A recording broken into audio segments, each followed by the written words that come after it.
At 6:10, it announced the board met in closed session and the following actions were taken. The board took action to accept the resignation of a permanent certificated employee as follows. Beth Albiani, aye. Nancy Chavez Espinosa, aye. Carmen Forcina, aye. Chet Madison, aye. Dr. Crystal Martinez O'Leary, aye. Anthony Tony Perez, aye. Bobby Singh Allen, absent. The board took action to non-reelect probationary employee number 140236 by the following. Beth Albiani, aye. Nancy Chavez Espinosa, aye. Carmen Forcina, aye. Chet Madison, aye. Dr. Crystal Martinez O'Leary, aye. Anthony Tony Perez, aye. Bobby Singh Allen, absent. Number 4, the board took action and unanimously approved by affirmative vote of all the members present the appointment of the following administrators. Erica Rawlings, Vice Principal, Union House Elementary. Wilbert Vialta, Vice Principal, Arthur Butler Elementary. Michael Smith, Vice Principal, David Reese Elementary. And Lizette LeMay, Vice Principal, .5 John Earhart, .5 Robert J. Fite Elementary. And on item number 4, each year the Board of Education is required to determine if the superintendent's performance is either satisfactory or unsatisfactory.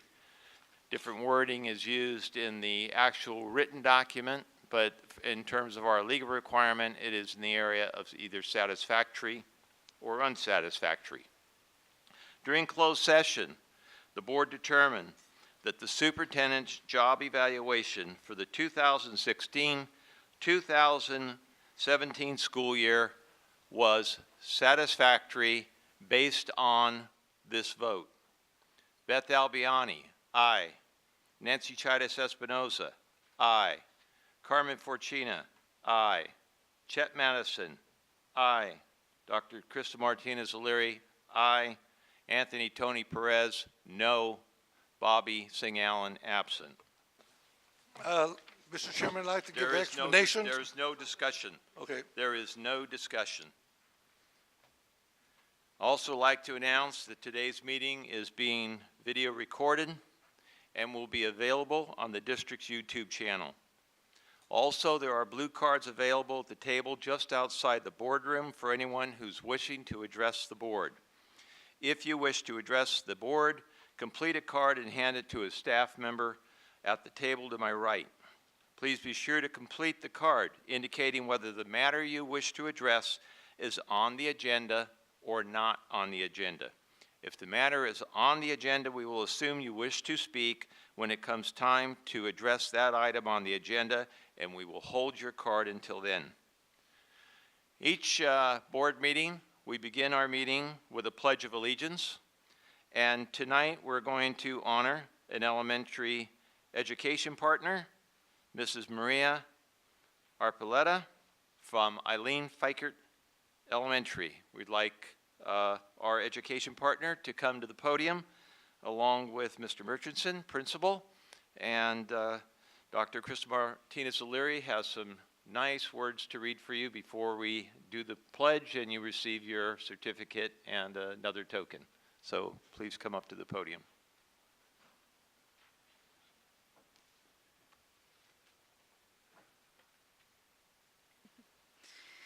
So welcome. Again, Eileen Fikert Elementary School is honored to recognize Ms. Maria RP Letta as our education partner. Mrs. RP Letta is a volunteer at Eileen Fikert Elementary School. She is married to Joel RP Letta, who works as an information technology business consultant in Sacramento. Mrs. RP Letta wears many hats as a mother of 4 children.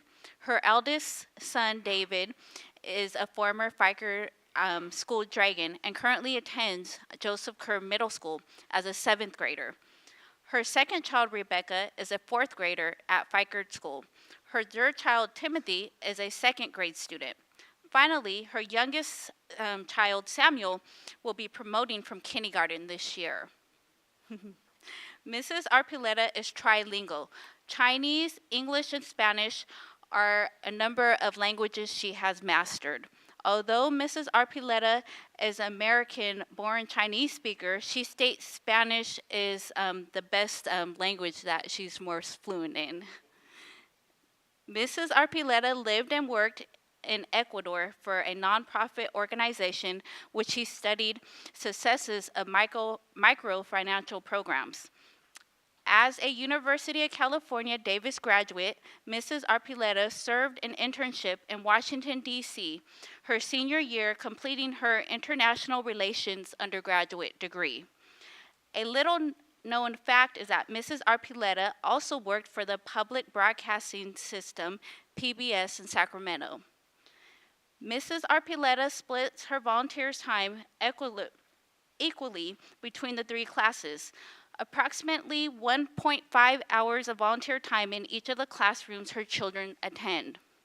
Mrs. Arpileta works serving students during differential instructions, makes copies for classes, facilitates groups of students working independently, supports testing environments, and assists students with their fluency practice. According to her children, they state that her temperament is best served running copies. For fun, Mrs. Arpileta and her wonderful family dedicate Saturdays to family days. Sundays, you find them in church. Their motto is, Dad, make sure you have a good life. Mom, make sure you survive it. Fiker Elementary School is fortunate to have the love and devotion of Mrs. Arpileta and her family. Their partnership with our school, our students, and our families is a true treasure. So please, let's honor her in this recognition.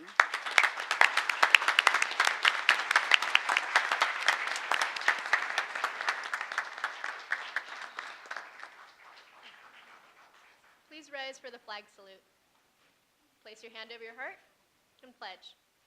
I pledge allegiance to the flag of the United States of America and to the republic for which it stands, one nation, under God, indivisible, with liberty and justice for all.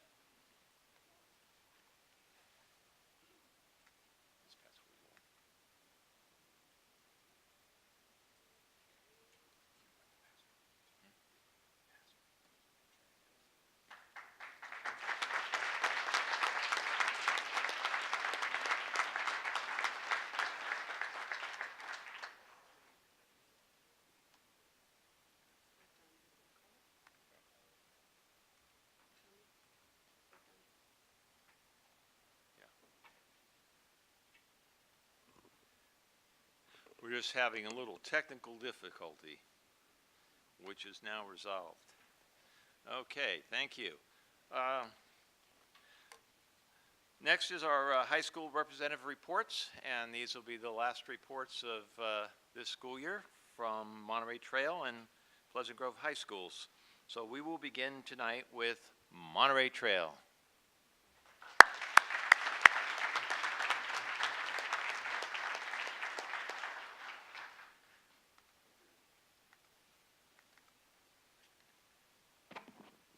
Good evening, Board President Perchina, members of the Board, Superintendent Hoffman, and Ms. Avalos. My name is Kellyanne Balnai, and I am the ASB President. I will be attending UC Irvine this fall, majoring in Biological Sciences. I am Teresa Declinas, ASB Vice President. I will be attending Cal State Long Beach, majoring in dance. And we are proud to represent Monterey Trail High School for our final board report. Go Mustangs! Related to our academic program, on April 18th, 19th, 25th, and 26th, the juniors had SBAC testing. On the same days, our seniors gave their senior presentations in which they were able to reflect back on their last 4 years of high school and the impact Monterey Trail High School had on them. Our Renaissance took place from May 2nd through May 4th, in which students who received a 3.0 and above were recognized and rewarded with ice cream from Leatherby's Family Creamery. It was so good. Over 1,236 students were invited to participate in this occasion. From May 1st through May 12th, many of our AP students took various AP tests from AP Biology to AP US History. This year, we had 845 tests taken, a 42% increase from last year. We expect exceptional scores from our students. Senior Awards Night was held last night with a total of 160 seniors receiving a variety of stoles, cords, and awards for all their hard work and dedication throughout their years at Monterey Trail High School. We are so proud of our Mustangs. Monterey Trail is extremely proud of our Cyber Patriot team for winning first place at the Cyber California Cup. Our team consisting of Eric Trin, Kaya Lee, Ethan Texan, Melinda Dow, and Don Ney was led by the EGUSD Computer Security and Special Projects Monitor Skip Brewer. Our Cyber Patriot team will be advancing to state finals. Good luck, Mustangs. For ASB, our Spring Spirit Week led up to our glow-in-the-dark Spring Sports Rally that was held on April 7th. The rally concluded with our drumline playing on neon paint that splashed everywhere. It was an amazing sight to see, especially with the black lights that helped the paint glow. This rally served as a great way for students to kick off their spring break. We held our second Parent Lunch Day on April 28th, where parents were invited to eat lunch with their students. There were 216 parents in attendance. On May 1st, our entire student body and staff were surprised by 2,216 pinwheel flowers, each with a student's name on them.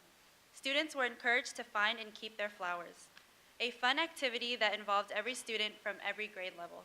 The purpose of this activity was to show each student that they truly belong at Monterey Trail. As this school year comes to a close, we have been celebrating with senior events to recognize the last month before graduation. On Saturday, April 22nd, we had our senior trip to Great America. Cap and gown distribution was held on April 26th during senior breakfast. On May 6th, our senior class held their senior ball titled Royal Elegance at the Convention Center. It was a memorable night filled with photo booth fun, delicious food, and endless dancing. This week is our final Spirit Week leading up to our senior goodbye rally. This includes performances from Color Guard, Cheer, Impulse, and a slideshow dedicated to the class of 2017. Our seniors' final day in high school ends with their senior sunset, a night that serves as a final goodbye for our seniors until graduation, which will take place at the Golden One Center on May 22nd at 11 a.m. Monterey Trail will be the first high school to ever graduate at the Golden One Center. On the athletic fronts, our spring sports team consisting of men's baseball, men's golf, women's soccer, women's softball, swim, men's tennis, track and field, and men's volleyball have all been doing exceptionally well in their seasons. Our men's volleyball has been improving, winning more games than last year. Our baseball team won more games this year than any year in our history. Our boys from track and field are undefeated and are currently preparing to move on to their Division I track meet. We are so proud of our student athletes. It is a great time to be a Mustang. Our annual Powder Puff football game is being held tonight in the Mark Macris Stadium. Our senior girls will play against our junior girls, and both teams have spent lots of time training for this game. Go Seniors! For our clubs, our Key Club attended the annual district convention in Anaheim. Our members won several recognition awards, and their advisor, Mr. Jacinto, won the Best Advisor of the Year award. On May 5th, Hmong Club held their annual Hmong Night, where they showcased the exceptional talents from their students. Paliohana held their 13th annual luau on May 13th that represented a variety of cultures throughout different dances such as tinikling, haka, hula, Tahitian, and even hip-hop. Guests also received a plate from L&L's Hawaiian barbecue. Related to VAPA, our band and color guard went to Anaheim to march in a parade at Disneyland. Choir had a competition in Anaheim and won gold, earning the title of an elite choir who ranked in the top 10% in the nation. Teresa and I thank you for your continuous time and support through these past few board reports.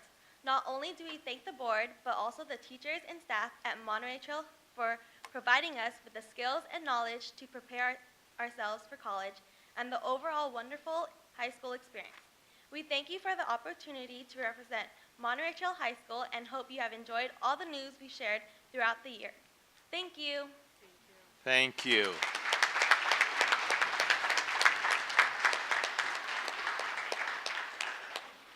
And now, Pleasant Grove High School.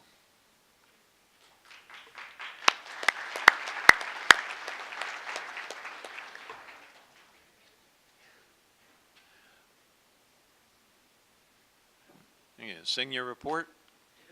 All right. Good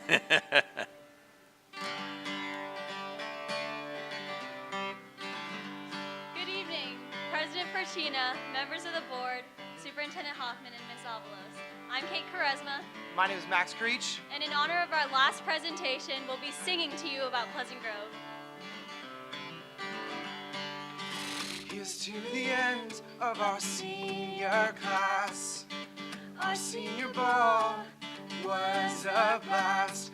The Disneyland trip passed by so fast.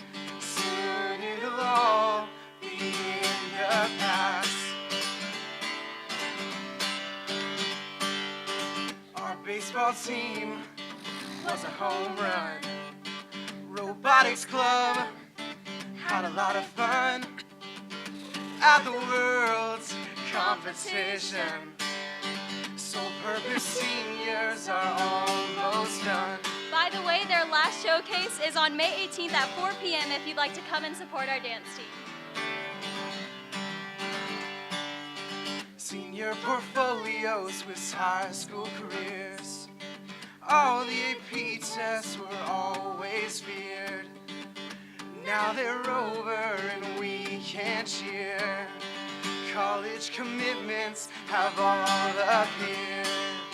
Some memorable mentions are Alexis Light playing volleyball at UCLA, Dawson Weber playing football at North Dakota State. Jennifer Salinger playing soccer at UC Merced, Julia McCormick playing softball at St. Mary's. Shona Spike swimming at San Jose State. Antonio Andres and Rachel Victor playing for Sac State. I'm going to San Francisco State. I'm going to Belmont University.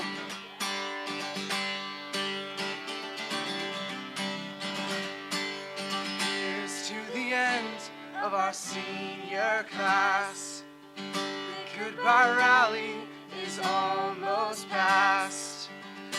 Graduation is coming fast. Sober grad night will be the last. These past few years have been pretty cool. It's been our pleasure to represent our school. Thank you. Thank you. Wonderful. Good job. Good job.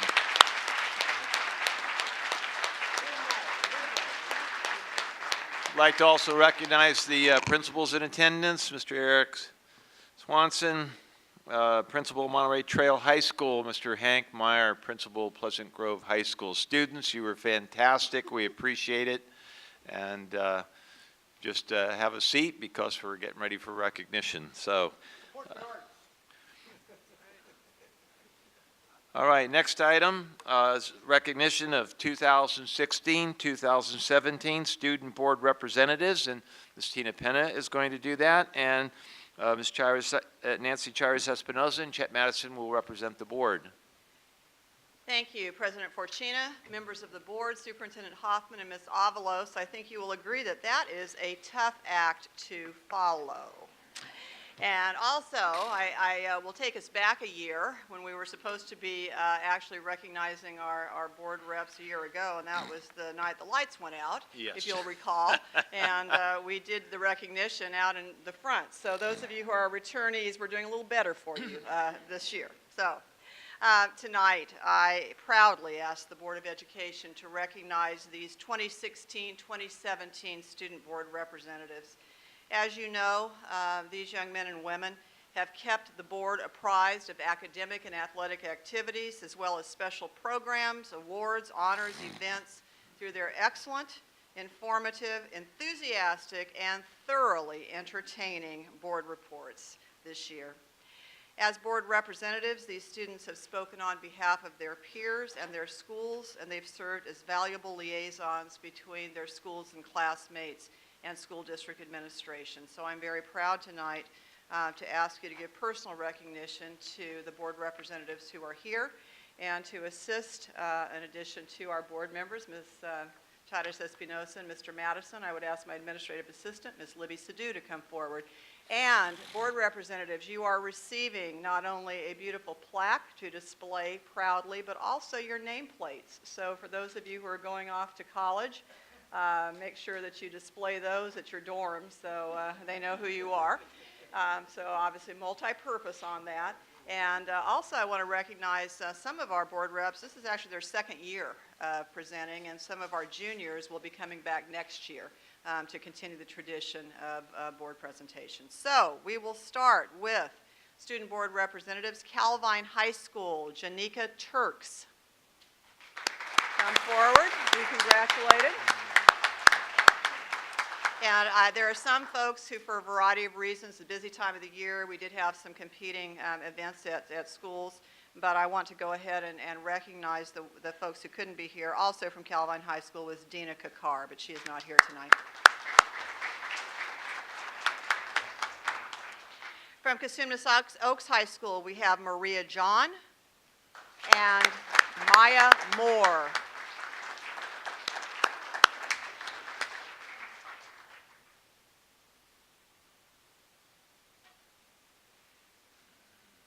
From Elk Grove Charter School, Brianna Holkin, Malika Khan, and Destiny Tarver.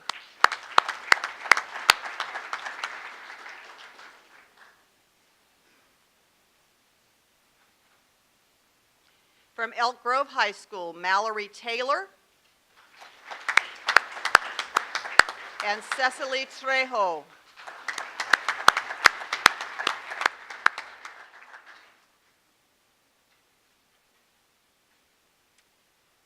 From Florin High School, Michael Mendoza Jr.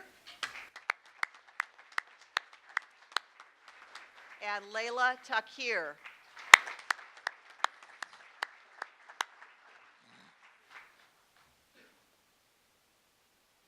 From Franklin High School, we have here tonight Jasmine Boparai.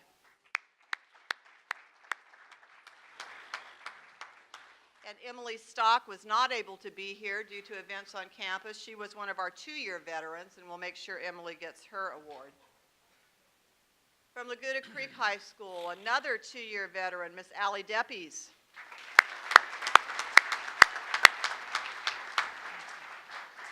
And joining her this year and coming back next year, Mr. Jared Husing.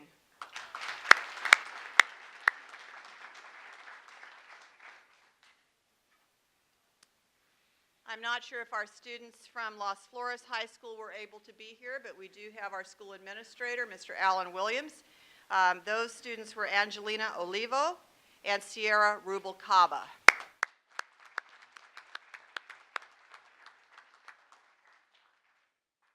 You heard from Monterey Trail High School tonight, so let me reintroduce Kellyanne Ballanai.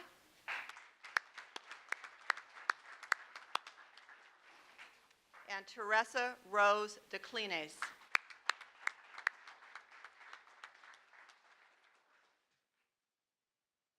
you have a name for your guitar, Max, or do I just introduce you? From Pleasant Grove High School, Max Creech. And Kate Quaresma.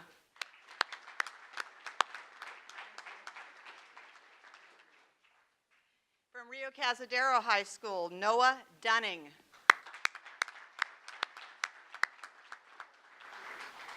And also, even though they were not able to be here, I want to recognize Tahir Husani. From Sheldon High School, Nicholas Garcia.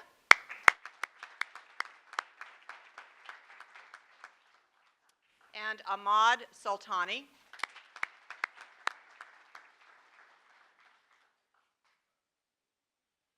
And And last but certainly not least, from Valley High School, Paul Martinez Jr. and Leonel Solorio. And again, congratulations and thank you to all of our board representatives. Tina? Daler?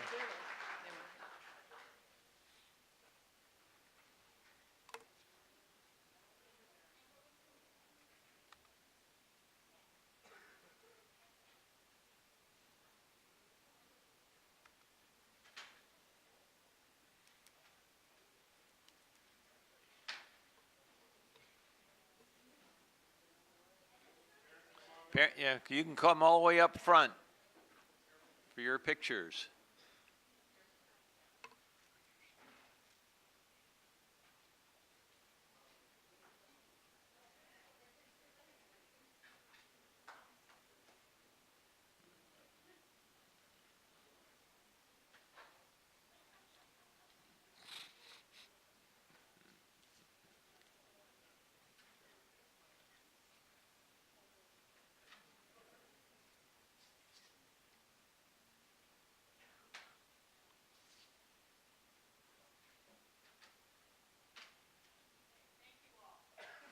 Thank you, Tina. Thank you, students.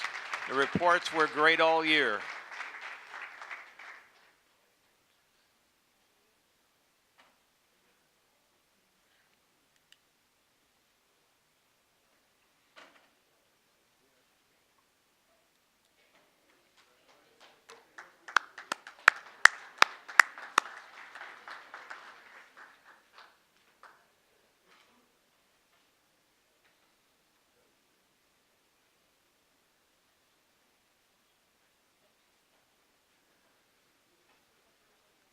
All right, thank you again. All right, next is a special report. Anytime we have an opportunity to talk about time of remembrance, it brings great pleasure. And so I'd like to call Ms. Donna Cherry to come and introduce the time of remembrance program report. Good evening, Superintendent Fortuna, members of the board. Did I mess up? I did, didn't I? Good evening, President Fortuna, members of the board, Superintendent Hoffman, and Ms. Avalos. It is my pleasure this evening to talk to you about an annual event which we participate in every year, and I know when Mrs. Tsukamoto comes up, she'll talk to you about the numbers of students that attend this great event down at the museum, and the majority of the students participating all come from Elk Grove Unified School District. At the January 17th meeting, the board took action and reaffirmed January 17th as an annual day of remembrance in the Elk Grove Unified School District in honor of our Japanese American and Aleutian families who endured the denial of their civil rights during World War II.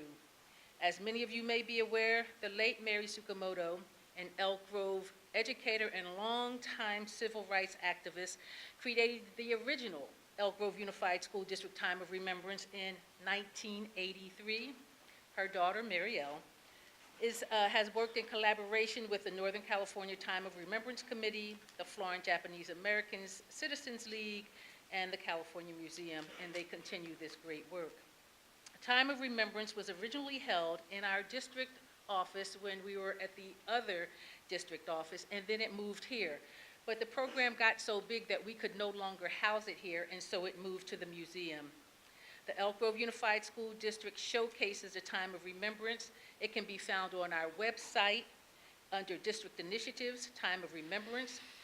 There you will find a collection of resources about the mass relocation of thousands of West Coast residents of Japanese ancestry during World War II. The website is an archive of broadcast quality interviews with 17 Elk Grove citizens who experienced firsthand discrimination, exclusion, and the removal from the bombing of Pearl Harbor. This continues to be a fabulous resource for our teachers as well as our students. Our fifth grade students made their visit to the Time of Remembrance exhibit this year between January 23rd and March 17th, where they learned about the Japanese internment and the rights denied to our citizens during the war.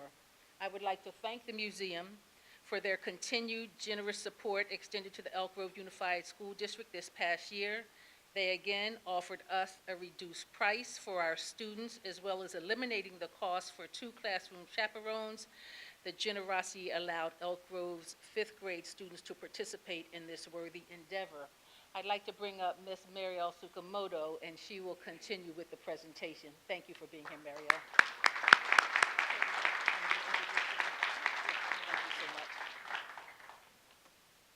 Thank you so much, Mrs. Cherry.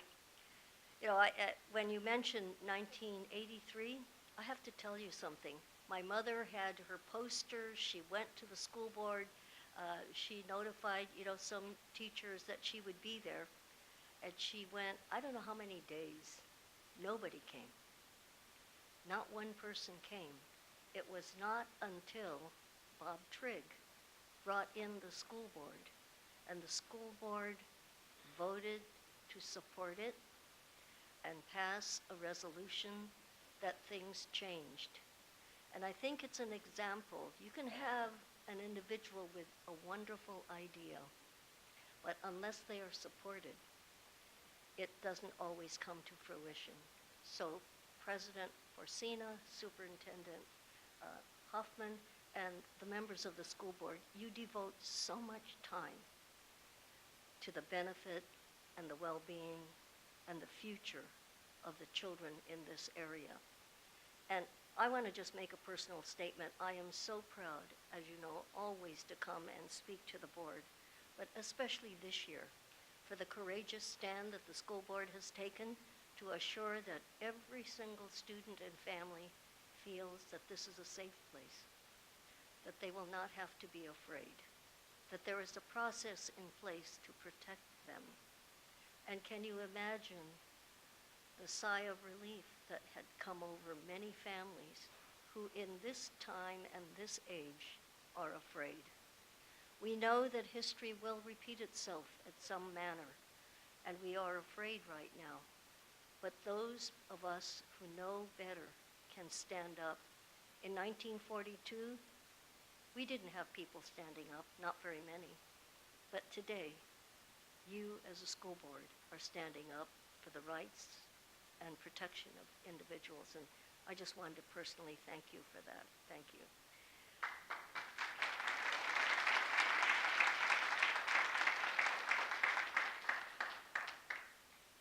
The Time of Remembrance project does not stand alone. Florin JACL does get the credit for a lot of it, but it involves many other chapters: Sacramento, Placer County, Lodi, and Florin. I'd like to introduce the executive director of the museum, and we couldn't have had any of this without Amanda Meeker. So Amanda?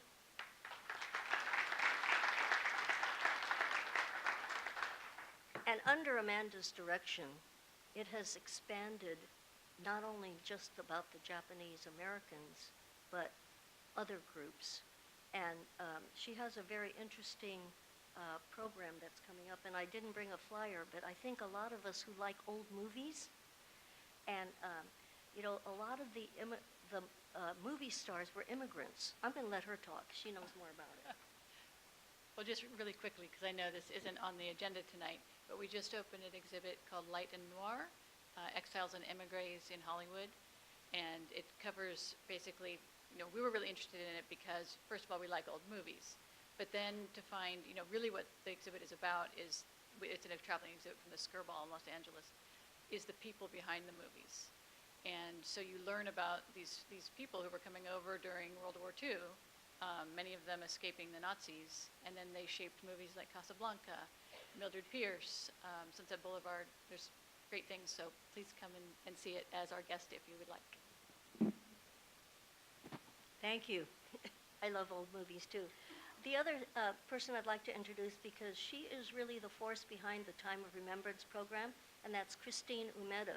She chairs the committee that does all the planning, raises the money to help pay for lunches and parking for the 60 volunteers that we have that come to run the program.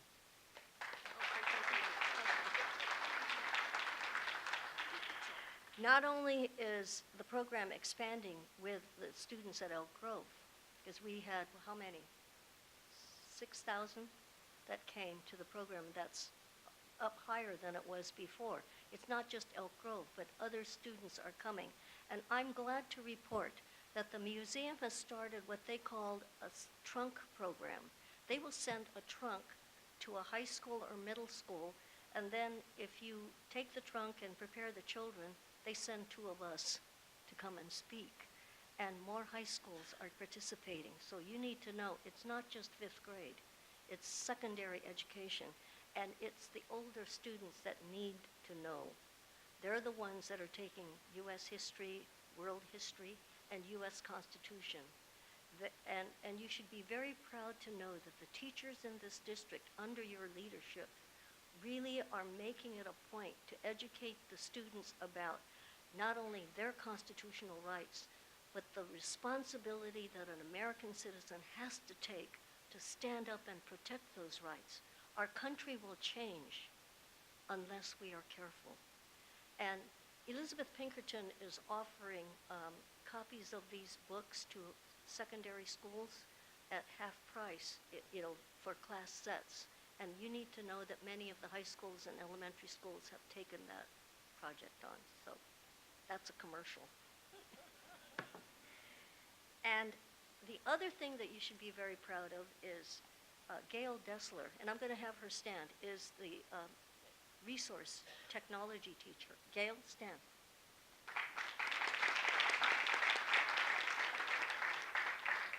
Over the last 10 years, she has interviewed a lot of us using professional help and professional equipment. So what is online through the Elk Grove Unified School District is of professional quality. She gathered teachers to create lessons on each subject. So if they wanted to do a lesson about the loss of certain constitutional rights, it's right there. Everything is available for teachers, and you know that when things are available, the teachers will use it. So I'm going to pass this out, and it's on the website. But I want to thank Gail for what she has done. And again, it is such an honor and privilege to be able to come here and speak to you who serve this district so very well. Thank you.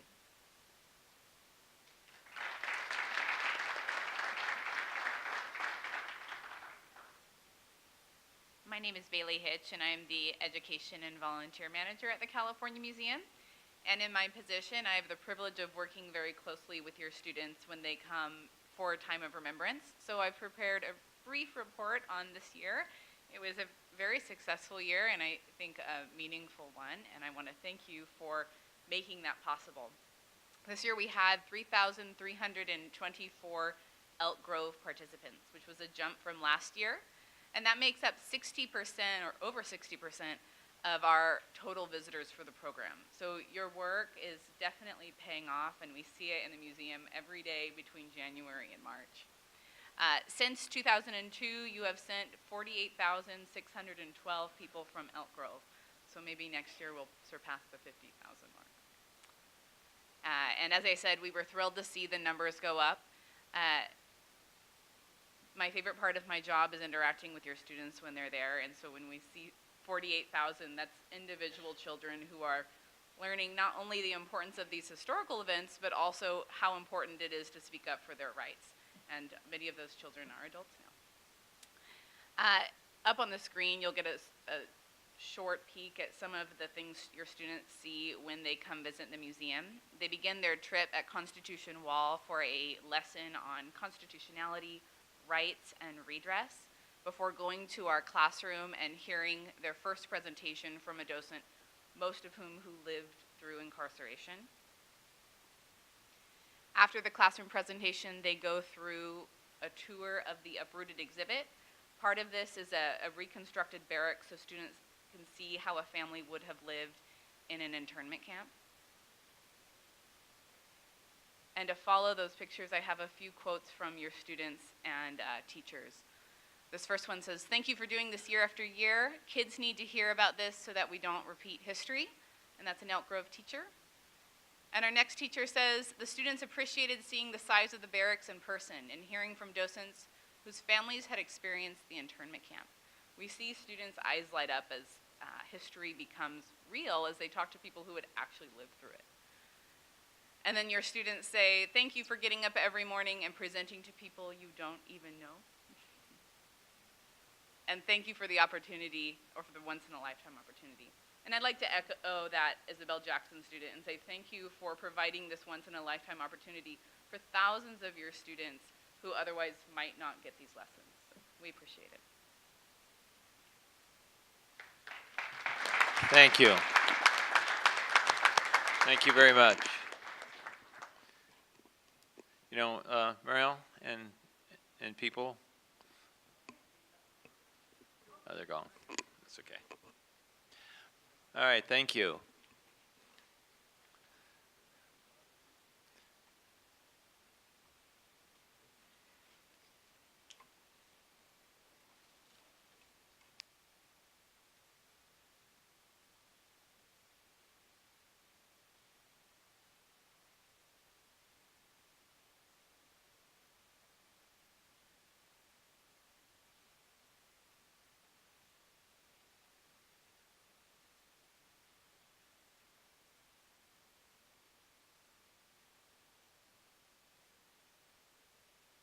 Thank you. As been said, the Day of Remembrance has significant importance with respect to keeping alive the memory of what occurred at a point in time in our history. The next item also addresses the importance of recognizing a point in our history, and I'd like to call on Ms. Tina Penna to discuss a donation of books to middle and high school libraries from Mayor Steve Lee that commemorates the secret war in Laos. Thank you, President Fortuna, members of the board, Superintendent Hoffman, and Ms. Avalos. As President Fortuna said, tonight I asked the board to receive a donation of a book which is entitled General Vang Pao, an illustration of his remarkable life, and that was written by Noah Vang. Also, this book has been very generously donated by our mayor, Steve Lee, who, as you know, is a former colleague of yours, a former board member here in the Elk Grove Unified School District. Copies of this book will be placed in each middle school and high school library. So to tell you more, I certainly can share information, but I think you'd rather hear from the mayor himself, so I would like to ask Mayor Steve Lee to come forward.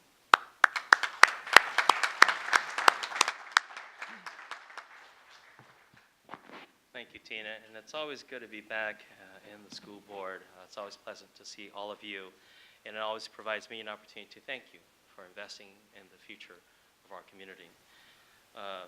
Mr. President, Mr. Superintendent, trustees, thank you so much for providing this opportunity for me to come back and share with you the significance of this book and how special it is to the Hmong community and also to the Min and Kamu community as well. 40 plus years ago, there was a secret war that took place in a place called Vietnam. Right next door, there was the other theater, Laos.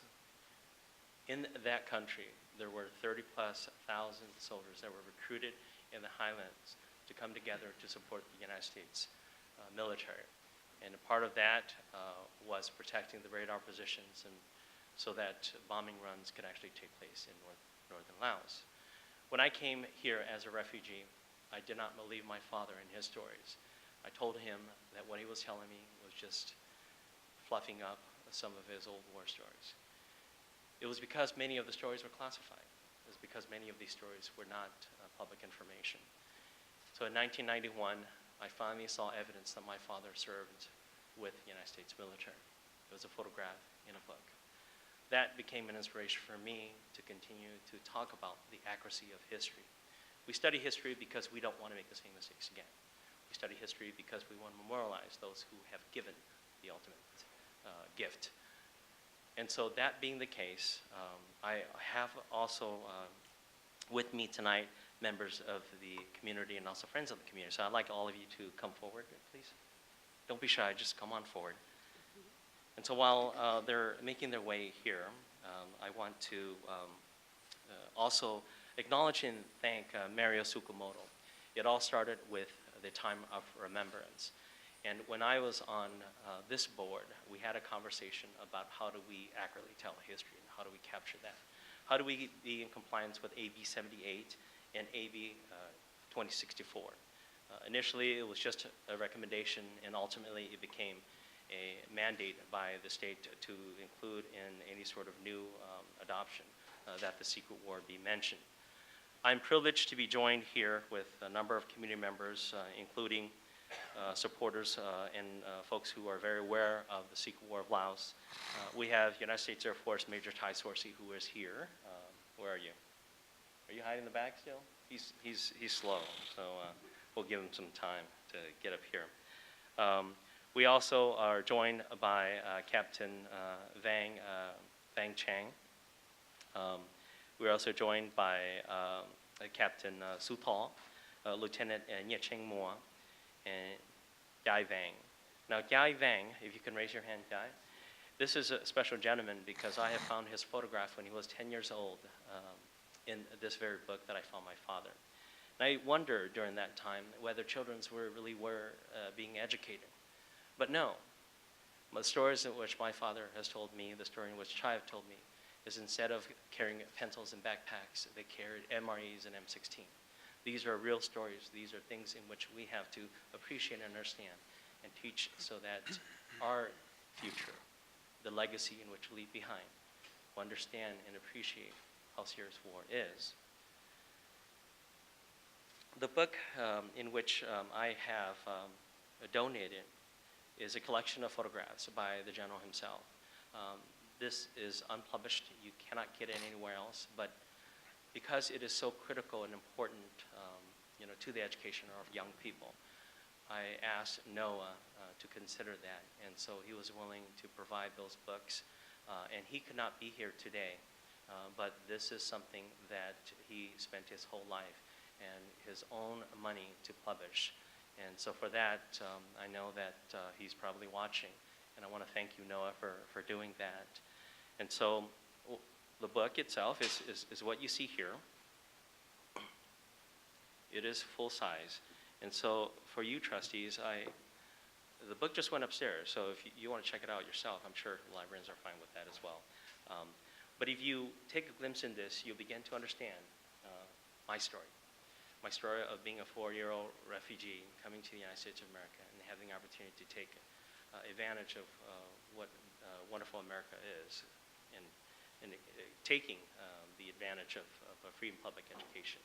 So this, I gladly make the donation to the school district, and I hope that as we progress on, many of the teachers will continue to use the videos in which Mario Tsukamoto mentioned earlier. And I would be remiss if I didn't mention Gil Dessler, who is here tonight. She's introduced earlier, Kathleen Watt, and also their director, Steve May, all people who have shown the leadership to capture some of these stories. And as a part of the Time of Remembrance, Japanese internment, now we have Time of Remembrance, Secret War of Laos, and many more projects to come. But all of this is only possible because of your board, because of your leadership and your vision. And I commend each and every one of you. And I thank you on behalf of every community that's been overlooked and underserved, who continues to want to look for a champion. You are it. Thank you very, very much. And before I conclude, I want to invite SAC to give you a sampling of the Hmong Tang. So SAC, you got 30 seconds.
Thank you, Zach. Thank you.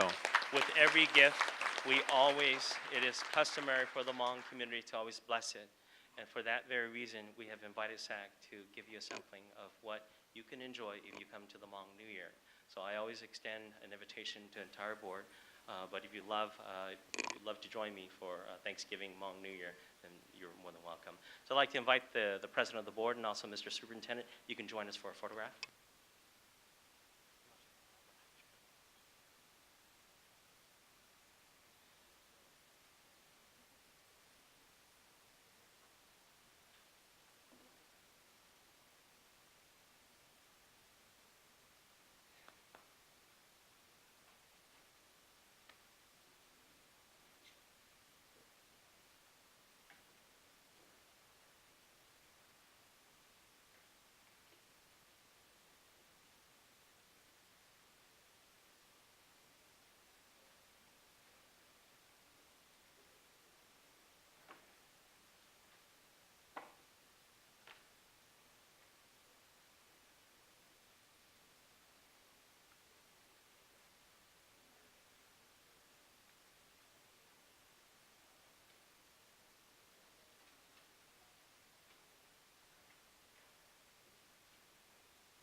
Thank you again.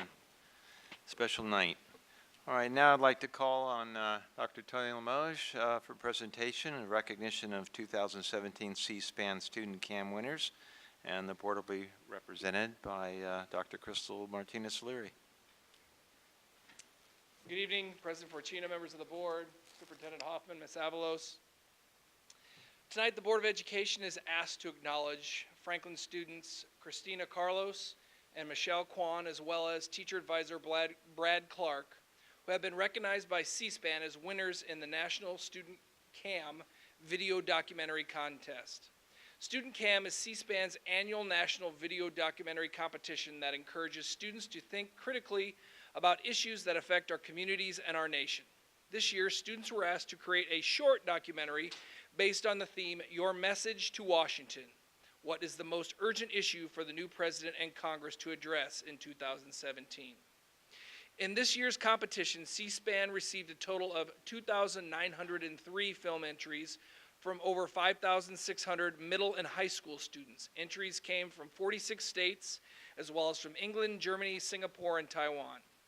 Of these, 150 documentaries were selected as winning entries. A total of $100,000 in cash prizes were awarded to students. On March 8, 2017, C-SPAN announced the prize-winning documentaries in the 2017 Student CAM competition. The Harm Done is Transparent, produced by 2 Franklin High School students, was one of the second prize High School West Division winners in C-SPAN Classroom Student CAM documentary contest. These 2 students were presented with the $1,500 prize as a reward for their documentary at a ceremony at Franklin on April 18, 2017. The ceremony was attended by national representatives from C-SPAN as well as local representatives from Congressman Ami Bera's office, Assemblyman Jim Cooper's office, and Mayor Steve Lee's office. Franklin High School's media program also was awarded a prize of $250. C-SPAN aired the winning documentaries on national television on April 2nd, 2017. The Board of Education is asked to recognize Franklin High School students Christina Carlos, Michelle Kwan, and teacher advisor Brad Clark for their outstanding high achievement in the Student Cam Video Documentary Contest. Unfortunately, due to previous activities and engagements, they're not able to be here this evening. So the principal of Franklin High School, Ms. Chantel Albiani, will be accepting on their behalf. So please acknowledge them.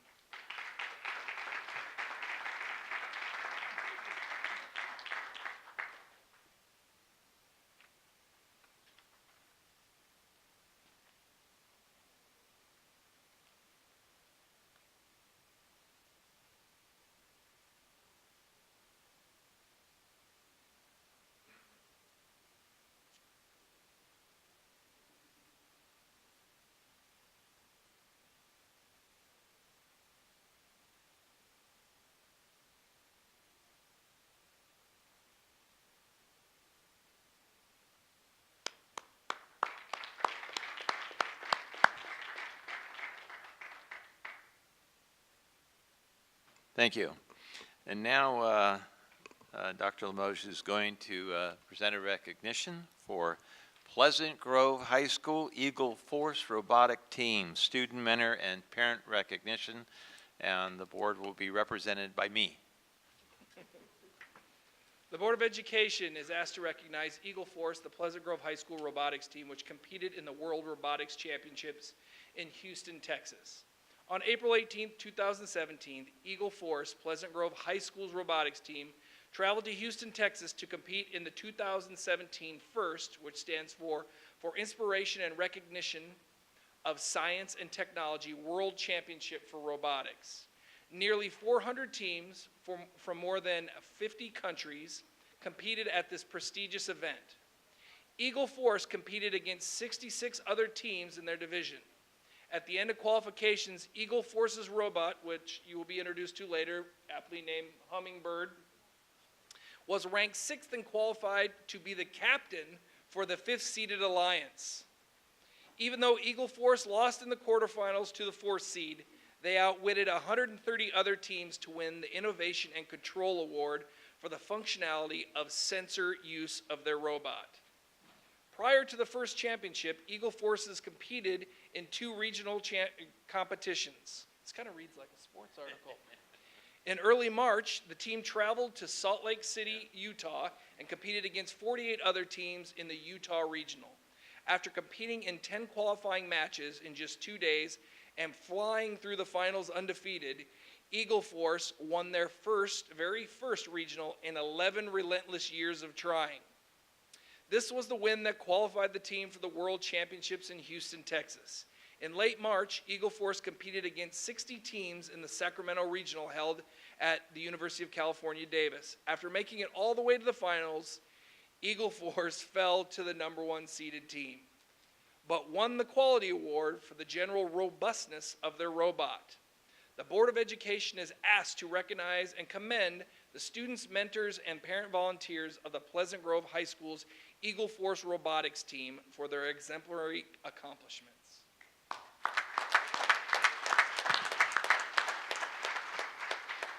I have the pleasure this evening to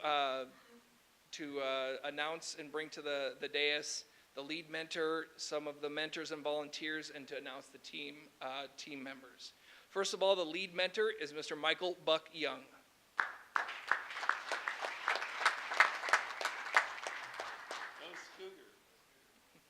We're fortunate to have 2 of the parent volunteers with us this evening, Nishan Sandhar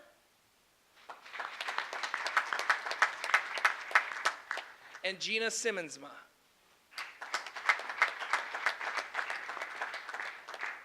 Now it's my pleasure to announce the team members for Eagle Force Robotics team. Christian Egamata.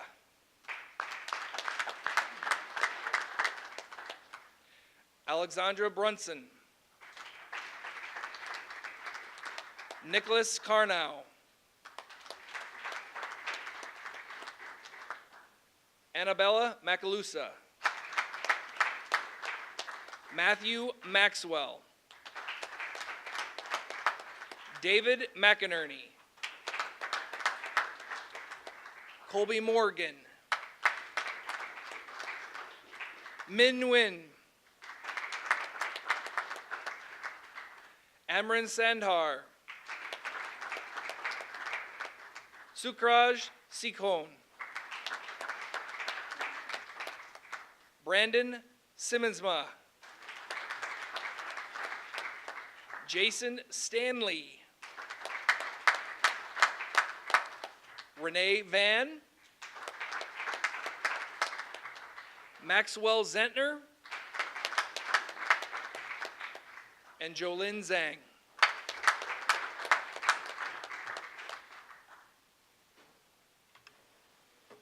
We're going to take a quick photo, and then I'm going to turn the microphone over to Mr. Young, and the students are going to see what Hummingbirds got to do tonight. Parents, feel free to come up to the front of the room if you want to take a picture.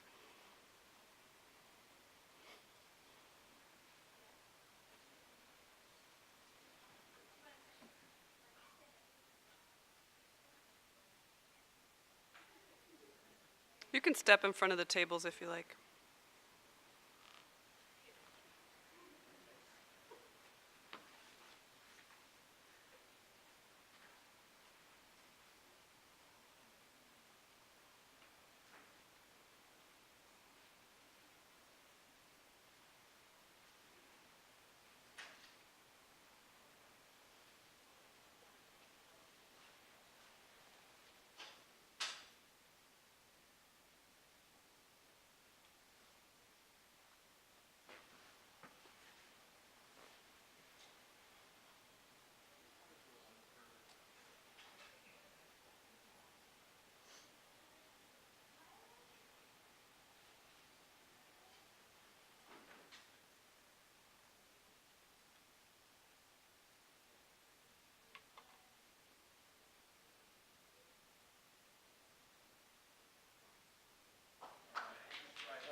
While we're getting things set up, I'd like to also acknowledge the principal of Pleasant Grove High School, Mr. Hank Meyer, who's also with us.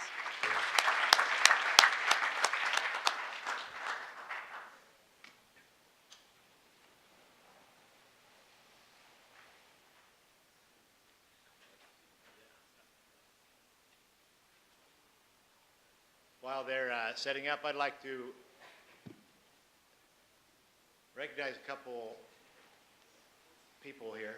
First of all, he's not here, but Bill Kendall has been my co-mentor for 10 years. He's an electrical engineer with Kaiser and puts in hundreds of hours every year. And technically, we wouldn't be where we are without him. So we really appreciate him. We have a great parents group represented here and others. And this year, we went not only with the technical, but our business team really stepped up and raised a lot of money, organized out-of-state trips, and I'm really proud of them and the growth of our team and the multifaceted operation that it has become. Let's see who's the driver. So Renee is our business leader. She's going to come up and kind of talk about the game when they get ready to go.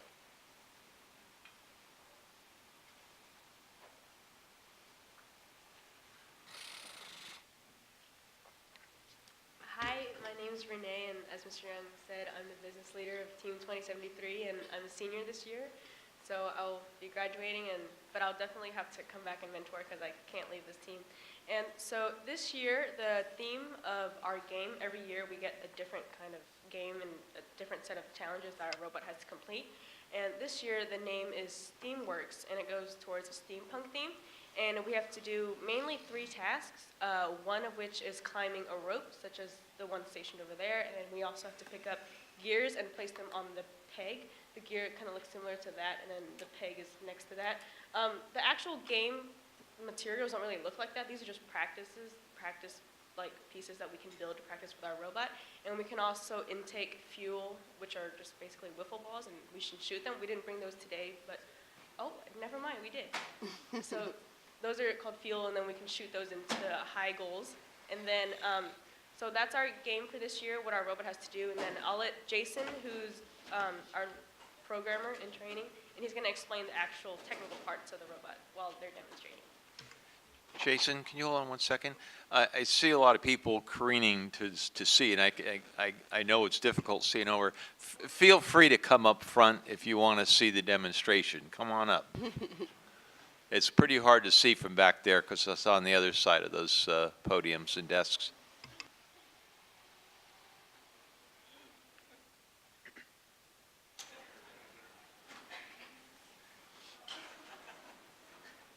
So as we get the robot set up here, most of the parts of this robot we machine at the shop we have at Pleasant Grove. And that takes a lot of work with the Idea Academy, which is an engineering academy that basically helps train and get students to the point where they can do large projects like this. And one thing we try to do is get students from other schools, or we'll leave our shop open, and we've helped a couple other high schools in the area just with machining. So as you get it set up, you can start to see some of all that work, how you get to working the mechanisms of the robot.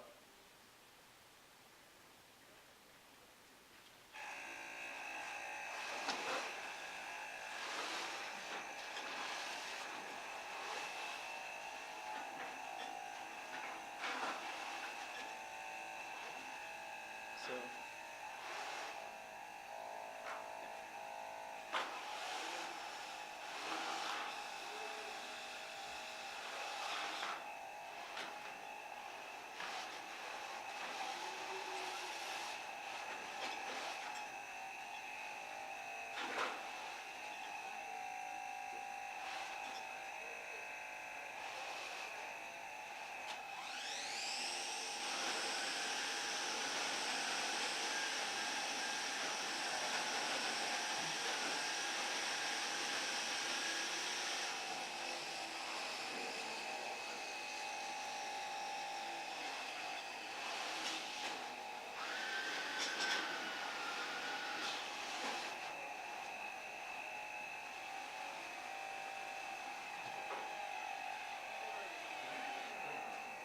Wow.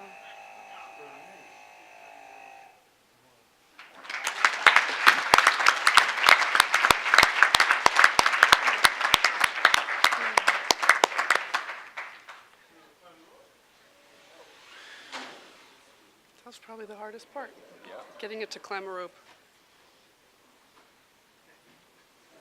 So our robot was, we have a couple interesting ways at some of our competitions, some of the interesting ways that we approach some of the challenges, such as the feedback on our gear intake, won us an award both at the World Championships in Houston and at the Sacramento Regional that we attended. So this year has been very good, not only for the growth of our team, getting more students in and educating them, such as myself. I'm a freshman, and this year's been really incredible. Just the team's taken me in, and it's been amazing. So we've really grown a lot. Thank you. Thank you. Thank you, Eagle Force.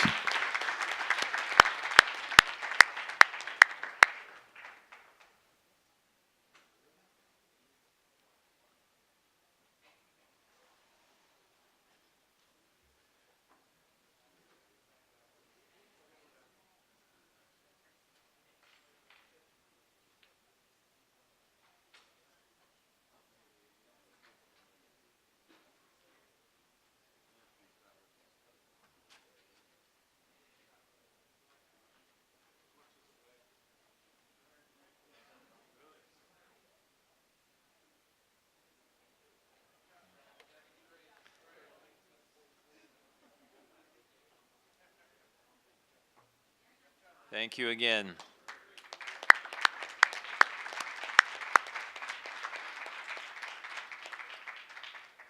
All right, this has definitely been a fun night with all these recognitions, and we will end tonight with the academic recognition of spring student athletes and coaches.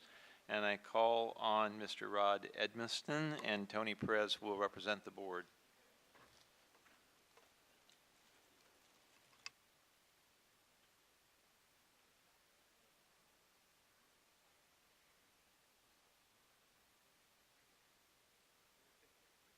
Oh, yeah.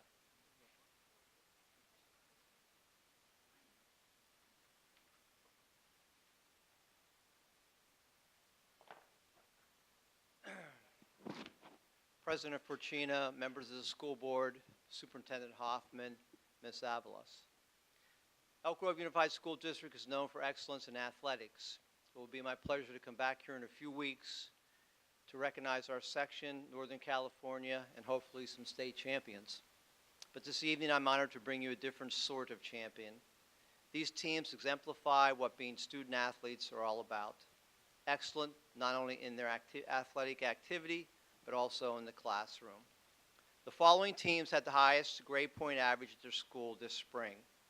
And as a longtime classroom teacher and coach, I can attest to the dedication and commitment displayed by each one of these fine student athletes. With that, I would like to introduce the coaches and captains of our GPA champions. Cosumnes Oaks High School, men's tennis, 3.9 GPA, Coach Chris Wall, captains Jason Wall and Patrick Wall.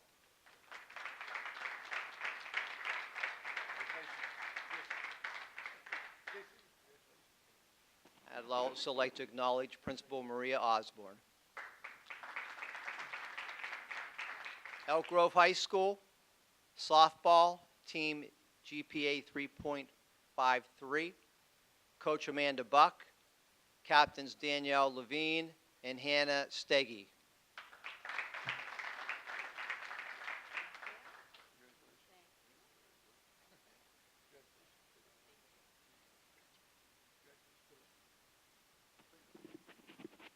Florin High School men's tennis, team GPA 3.47, Coach Suave Vag, captains Jacinto Lepe and Mohammed Javid.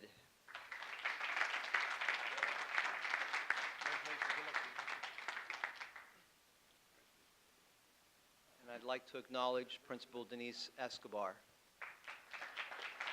Franklin High School, they could not be here tonight. Their swim banquet was tonight, so it was a little bit of a conflict, but the team GPA for the swim was 3.71. The coach is Joey Day, and the captains were Eric Norse and Danielle Laguna. Laguna Creek High School men's tennis, team GPA 3.95. Coach Carl Chapin, captain Jason Nee.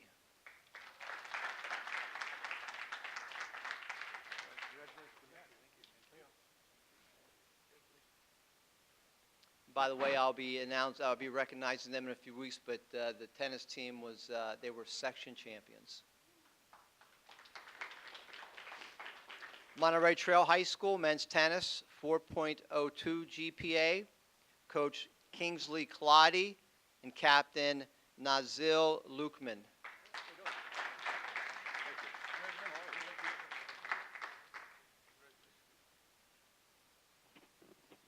Pleasant Grove High School could not be here tonight. They had a prior commitment, but they were the swim team with a 3.52 GPA. Coach Kyle Manley and captains Jacob Broa and Maddie Steele. Sheldon High School, men's tennis, team GPA 3.76. Coach Chin Vo, captains Gil Mercedes and Kenneth Dye.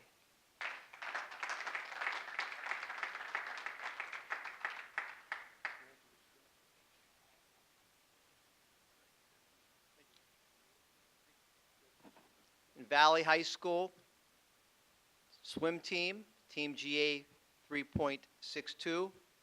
Coach Jessica Futrell, captains Karen Gomez and Andrew Siriveri Ratana.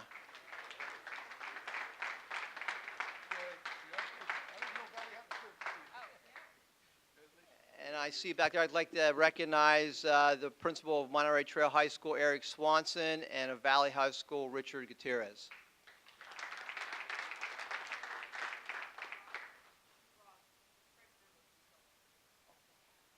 And also representing Sheldon High School, Craig Grivell.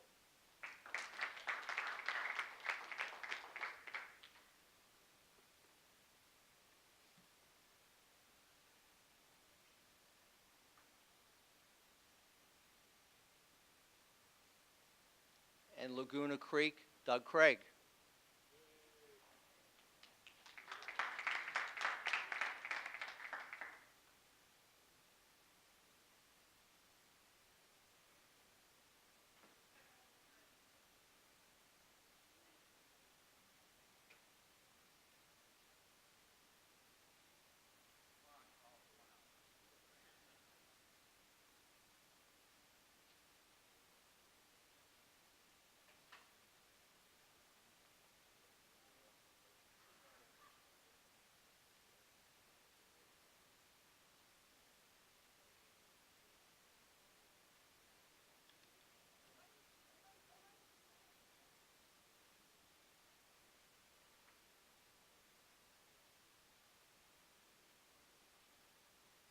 Thank you.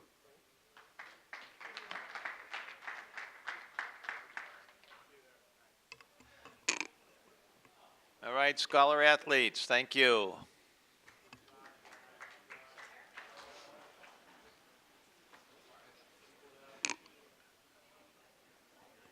Okay, there are no resolutions tonight. Next item is request for student expulsion. I ask if there's anyone who wishes to address the board in closed session regarding a student expulsion. Hearing none, I call for a motion to approve the request for student expulsions. Moved by Mr. Madison. Second by Ms. Albiani. All in favor? Aye. Opposed? Okay, it carries. Now we move on to public comment, and we have two. And the first one will be Crystal McRae. Ms. McRae, are you in attendance? We lost her. Okay. Second, Sasha Hennigan.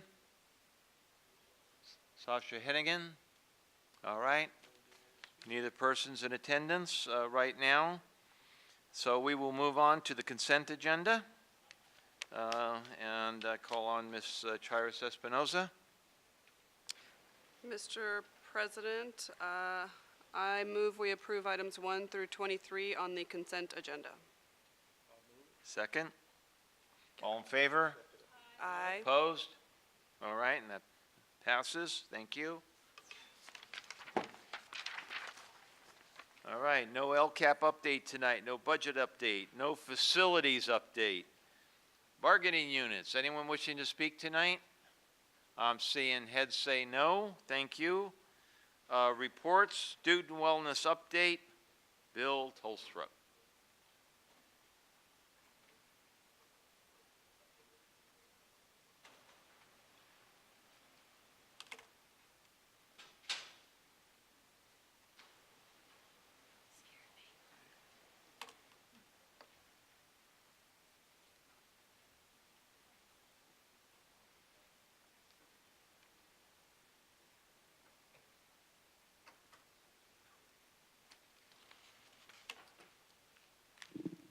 Good morning or good evening. Did you do this this morning? Long day. Thank you. Good evening, President Fortuna, members of the board, Superintendent Hoffman, and Ms. Avalos. We're pleased tonight to come and give our second part of the board update on our district's wellness initiative. Tonight we will be discussing part of our E4 learning vision, focusing on the wellness area that we've made great progress in recently, and we will be looking at specifically strategic goal number 3 in the LCAP, that all students will have an equitable opportunity to learn in a culturally responsive, physically and emotionally healthy and safe environment. So we had Ms. Michelle Drake present last board meeting on healthy bodies. I would also like to acknowledge Michelle's here, along with Don Ross, and we kind of make up what we call the PIC crew, which is a project implementation team for wellness, along with Lisa Vartanian, who is a program specialist that is working with our PBIS program. She's also working with our mental health therapists and our PBIS coaches and behaviorists.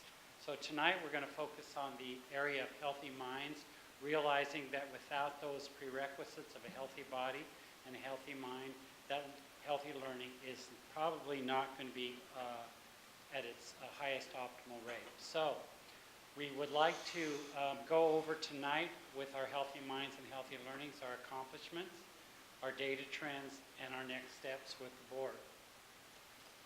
So our accomplishments are in leadership. We have redesigned, we have a district wellness implementation leadership team, which is comprised of directors and associates from all divisions in the district to look at the implementation of our district's board wellness policy.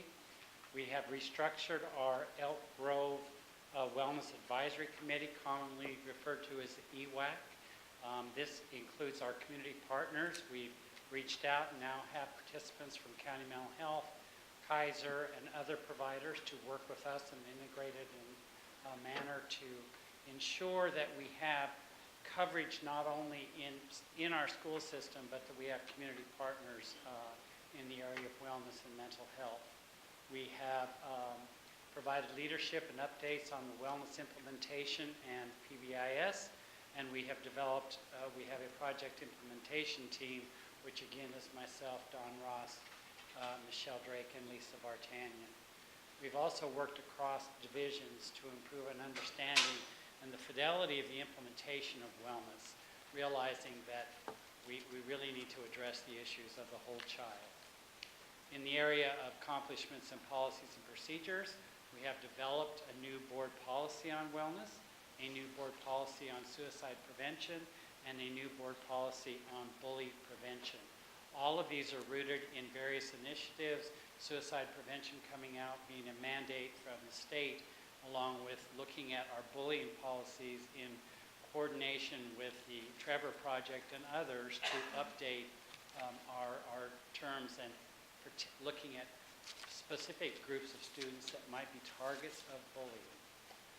In the area of assessment, we have completed the positive behavior and intervention tiered fidelity inventory, which is a nationally normed assessment on the fidelity of implementation of PBIS. We've completed that at all 65 schools. That involves a PBIS coach, the site administration, and another PBIS coach to look at their levels of implementation. We've worked with our research and evaluation department to develop a social emotional learning staff and student survey. So in years we have the California Healthy Kids Survey, but that's every other year. We have developed an ongoing metric to look at our social emotional learning and from the perspective of our students and from our staff so that we know areas that we really need to look at and work on in supporting our students and our staff. In training and professional development, we've provided approximately 150 hours of PBIS training through pre-K through 12. We've provided approximately 5,180 hours of site-based coaching on the implementation. We've provided students, parents, and teacher advisory committees training and input into the process. We had the opportunity to meet with all of the superintendent's advisory groups and get their feedback and input. And we have developed a trauma response support system with the Office of Safety and Security.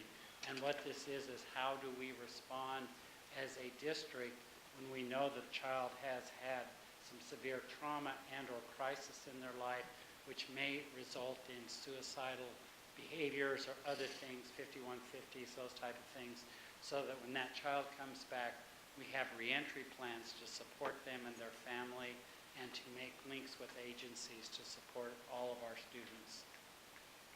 We've also developed an online behavior system called Behavior Advantage, which is now housing the district behavior, which allows staff to go in and track behaviors of students, input their response to our behavior interventions, and to develop other support systems in the area of Advantage.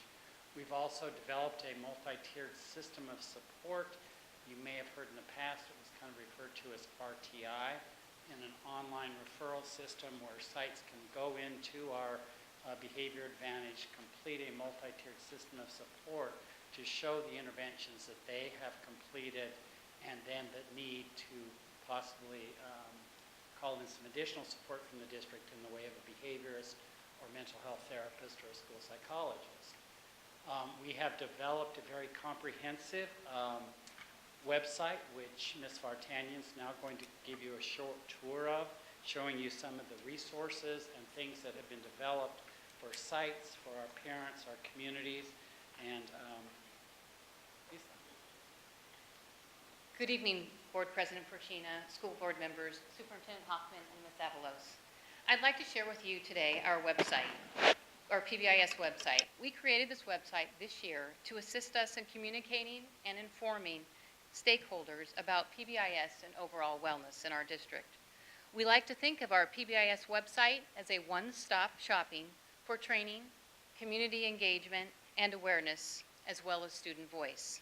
It provides in-depth content that engages and informs our users, which consist of our staff, students, and community.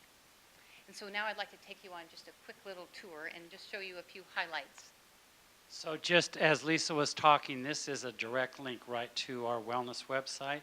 If you go to the main district website, you would look under student and families, you scroll down to wellness, and then you go to positive behavior supports, and that takes you to the page that Lisa's going to walk you through.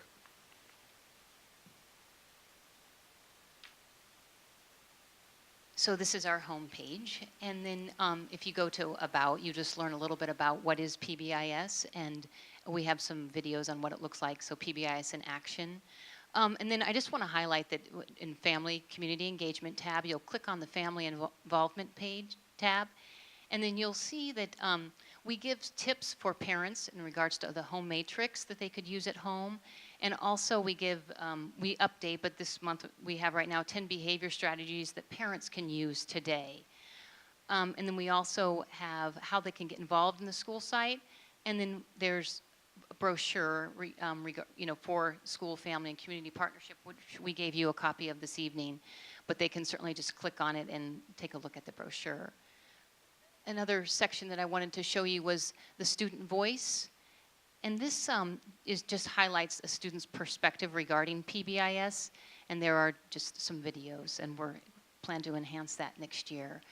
And then if you go over to the school district and staff, and if you click down there, I might need Hummingbird to help me here, I can see. Bully prevention, and we have some brochures and also lesson plans for classroom teachers regarding bully prevention. And when they go through PBIS training, they get this information too. So we have Expect Respect for elementary, and you can just kind of click on that and see the information there. And then also for secondary, Expect Respect. And we're almost going through here, but I wanted to highlight also the PBIS informational brochures. So we have for elementary, middle, and secondary, and then also school and family community partnership. And here are your Expect Respect brochures for both elementary and secondary. And then also our suicide prevention awareness brochure, which we also will be enhancing on our wellness page for next year. And then our wellness support provider page, this just talks a little bit about what behavior support specialists do, what mental health therapists do, and school psychologists and counselors. And coaches, and I want to acknowledge that we have Nancy Olson out in our audience as one of our coaches. Thank you, Nancy. And the last is our guest teacher page, which we've received quite a bit of feedback, and that's for our substitutes. And here we have what does PBIS look like in Elk Grove, and then also just some effective classroom management tips for substitutes. So that's just kind of a snapshot. So thank you.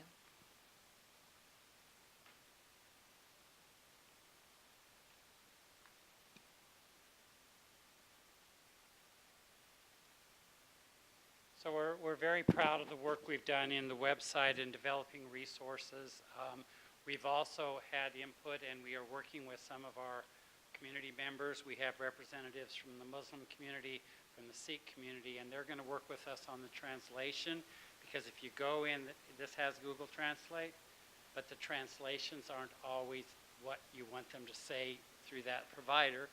So we have some community members that are going to work with us in making sure that these areas of expect respect and suicide prevention and awareness actually are literally translated into the language that would be understood by them as part of our consumers.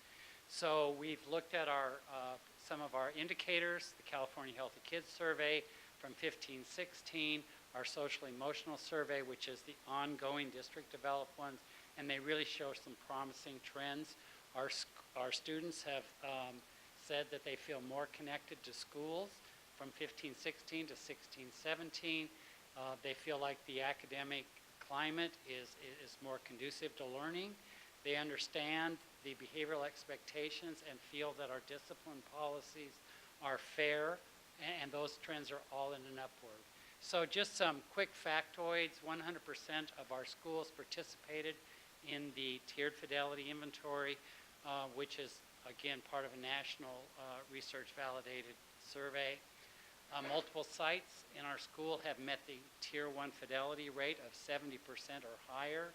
Multiple sites have scored 90%, which is extremely high, saying that they're really doing a wonderful job. Multiple sites also scored on the standard of Tier 2 fidelity of implementations, and they met the 70% implementation. You cannot move from Tier 1 to Tier 2 without meeting the fidelity of each tier. Tier 1 is the universal supports, rules, expectations that students do. Tier 2 is when the sites start working on, so for those kids that fall out from those basic rules, what kind of supports do we have to offer them to be engaged in their learning, to understand the impact of their behaviors. And the implications of these factoids are we're seeing reductions in office referrals, suspensions, and expulsions, and an increase in instructional time and attendance. So we had thought about inviting some of our consumers to come in and just give a short period of time, but for the sake of time, we're going to show you a quick video, which are people from the community, parents, site administrators, students, and others talking about the effects of wellness. And as Bill is setting it up, I just want, our goal tonight was for the video to capture and illustrate the progress, the great progress around wellness by honoring some of the wonderful work being done in our district, as well as highlighting some of the challenges. When we depict real-life scenarios, it helps us inspire all stakeholders about the important role they play in achieving our goals to give every student access to a caring and safe learning environment. So we hope you enjoy this 7-minute clip.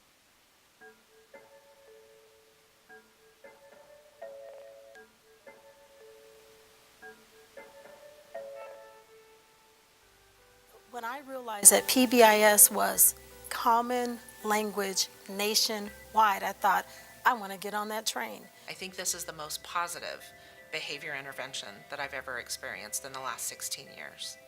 We have more opportunities to intervene effectively for kids.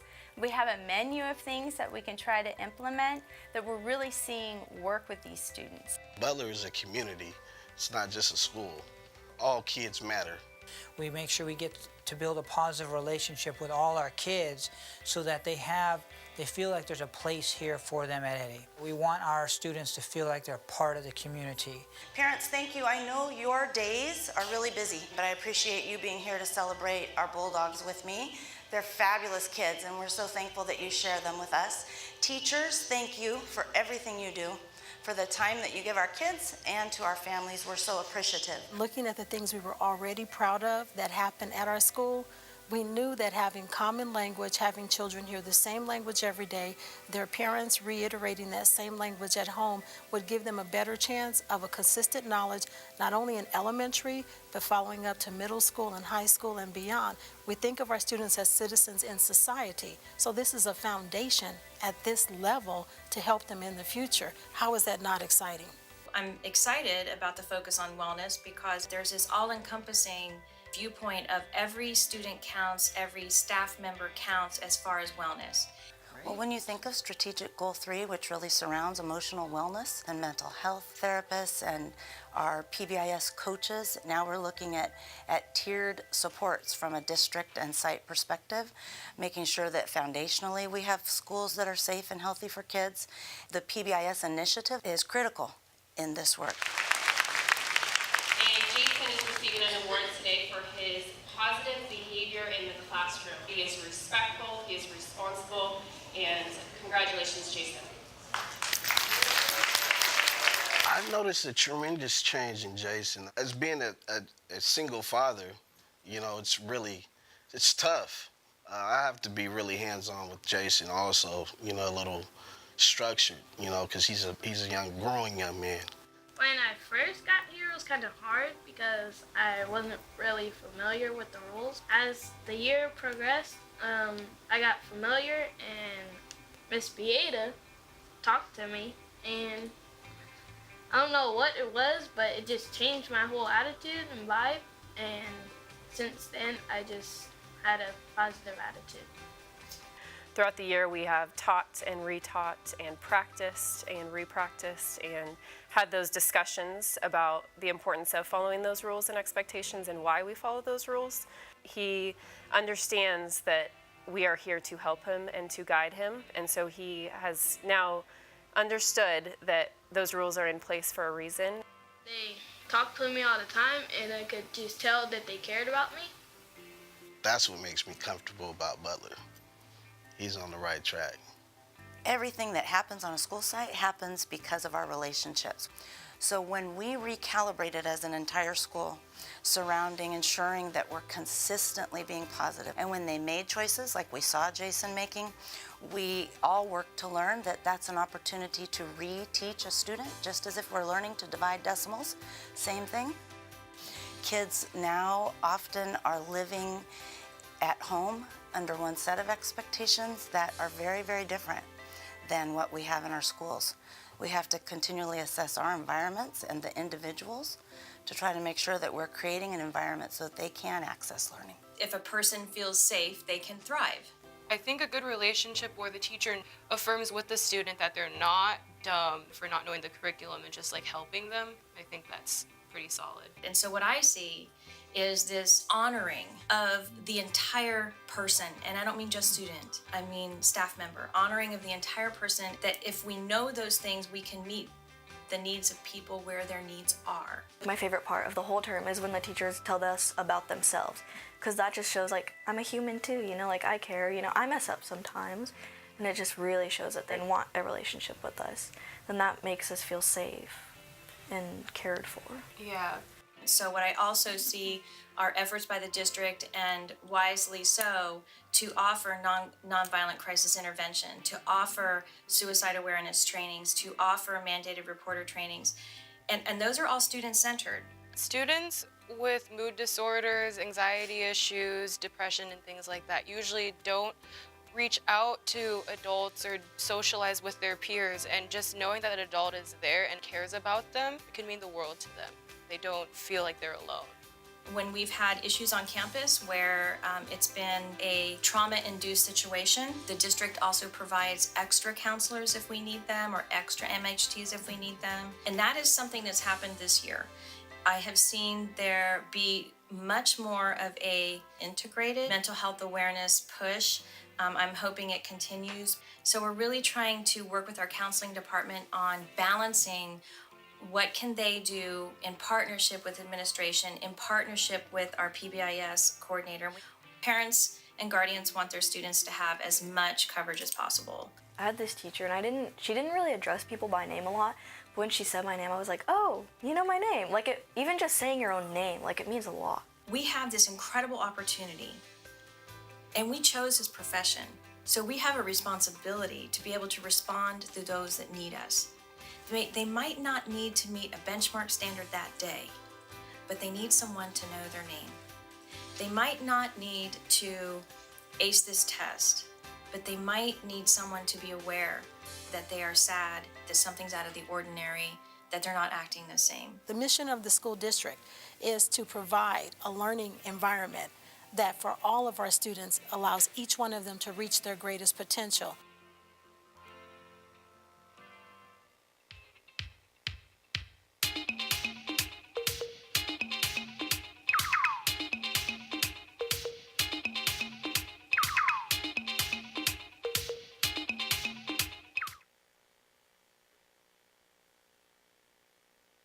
We are extremely proud of the work that our schools are doing. Some of those students have had the opportunity to talk with the adults about their experience. So one young lady from Coes High School was talking about depression and shared with her colleagues and with us, you know, that she'd had bouts of that, and to find that there's now supports in the school that we can address those things. So our next steps are to continue with the implementation of our wellness policy, to make sure that our metrics are showing the value that these programs add to our ultimate outcome of looking at the graduate profile, that we create college, career, and life-ready graduates, which means not just the academic child, but the social-emotional child as well. So we thank you for your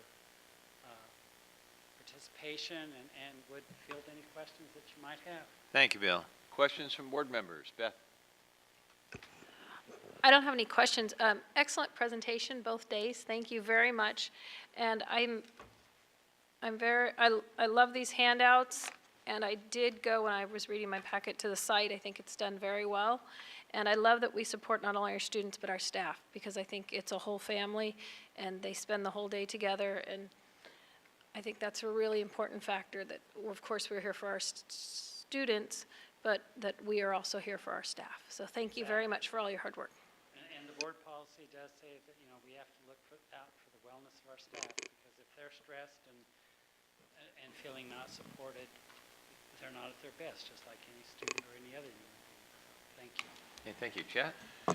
Yeah, I want to thank you for the good report, too. A lot of details in it, and I really appreciate that.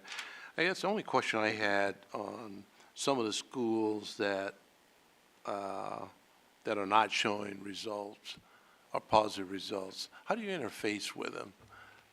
I mean, do you keep track of those schools on a... We do.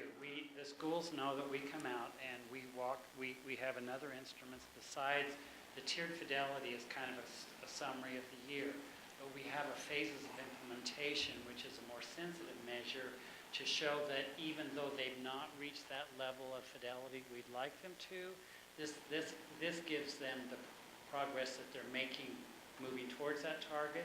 So we know that if they're in phase 1, look, they've made progress, or moving to phase 2. We've also redesigned our coaching because we have 4 coaches for all of our schools.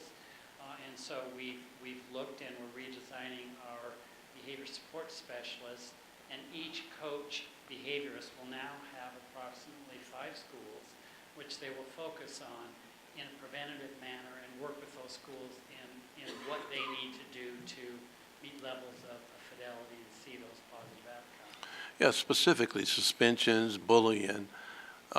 Is it like a quarter report you can look at a given school or elementary school and say, you know, they're not on target, instead of waiting until the end of the year or half the year's over with?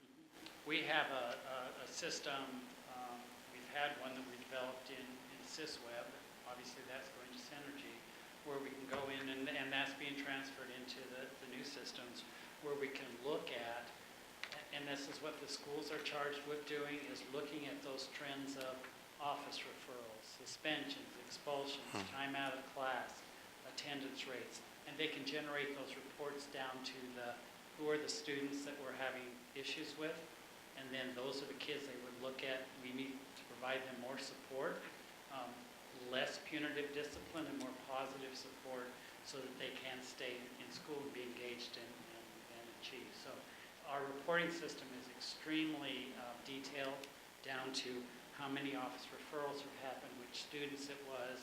They can sort it by gender, ethnicity, race, you name it. They can look at it. And their data teams, as part of that, are looking at those and going, wow, we really got an issue with.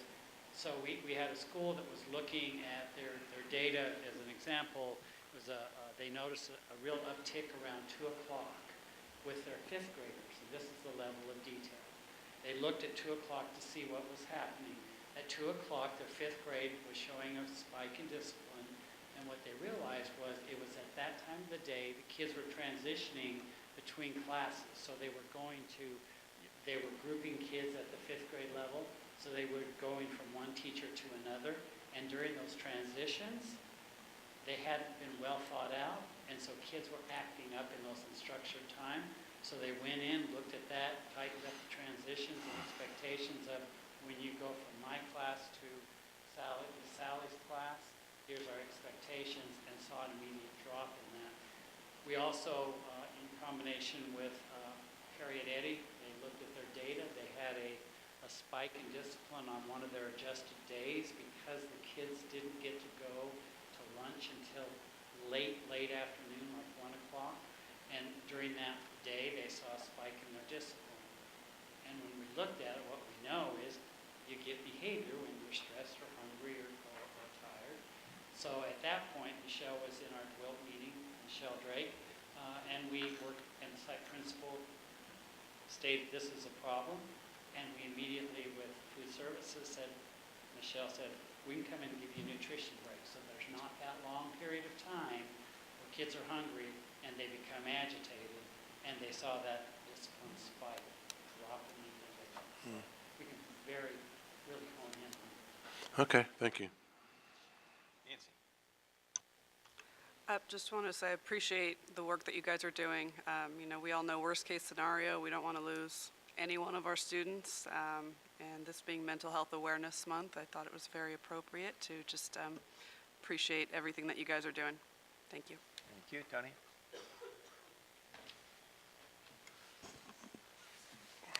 Very good report. I was concerned regarding the cultural linguistic competence of the report, and also, more so of the web page. Can you, you mentioned that you were going to do one particular ethnic group. Were you going to plan to do the other ethnic groups in our communities? Yes, we're working with Okay. Our EL department in looking at those translations, making sure that in all of our primary languages and in those languages where we have students that are particularly targeted in bullying or other things, that those literally, the translation is what we want it to be.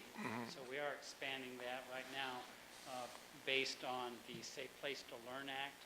We're working with our Muslim and Sikh community, making sure because they have been the targets of bullying and other things, we recognize that that's not unique just to those, but that was our first step, and then we're working with our EL department to ensure that Google Translate's getting the message across that we want to get across, not some erroneous translation, which that often happens.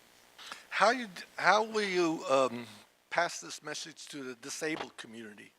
To the disabled community? It's the same thing. They're often a target too, and so we work with our parents. We presented this information to our Community Advisory Committee for Special Education, and we're working with measures and walkthrough forms with not only EL but with students with disabilities about what can you do to prevent some of these discipline issues in a proactive way, and what other strategies do we need to implement. I mean, not only that, I was also concerned, have you tested it, how would a disabled student within this district, how they could maneuver in the web page and seek resources? For instance, I understand your question. can you magnetize that particular? I imagine you could. Are you saying accessibility of the website? Accessibility. Accessibility issue. So We're working with Kathleen Watt, our webpage developer, and making sure that we're meeting those ADA issues. Guidelines? Yep. Okay. Partnerships, what community-based organizations are you partnering with? Because when I looked at your webpage, I was looking at resources, but there were very good resources. But within our community, are there other partnerships that you're developing with community-based organizations within our community? Yes. We have a meeting coming up with Dignity Health to partner with them in our interconnectedness around mental health and health issues. We're also working with Kaiser. Very good. We're working with County Mental Health, which we bridged a wound that happened many years ago when mental health services came back to the district. So they are now attending as a part of the community support agencies. We have members of some groups that are working with, we had the group that met with you about bullying in the district. They came, they heard what we were doing, and they're now partnering with us in looking at various programs and supports. And we also are partnering with foundations or organizations like JJ's Hello Foundation, which is a suicide bereavement and a suicide prevention community organization. What about Latino communities, CBOs? We have active partners with La Familia and other Very good. organizations. So, I mean, we are just beginning to build this organization. This used to be the old coordinated school health, which focused mainly on nutrition at that point, and we've really expanded it to not only health professionals in the physical sense of health, but also in mental health, realizing that, there's a strong uptick, unfortunately, in trauma for students and also putting themselves at risk. So we are reaching out to every organization Very that good. we can. In the flyer or in the presentation, you had May 2nd and May 16th presentations. May 2nd was the first part that Michelle did. Right. So that was part one, we were part two. Right. She's healthy bodies, we're healthy minds. And the 16th, are you going to hold that where? Here? Here, right here.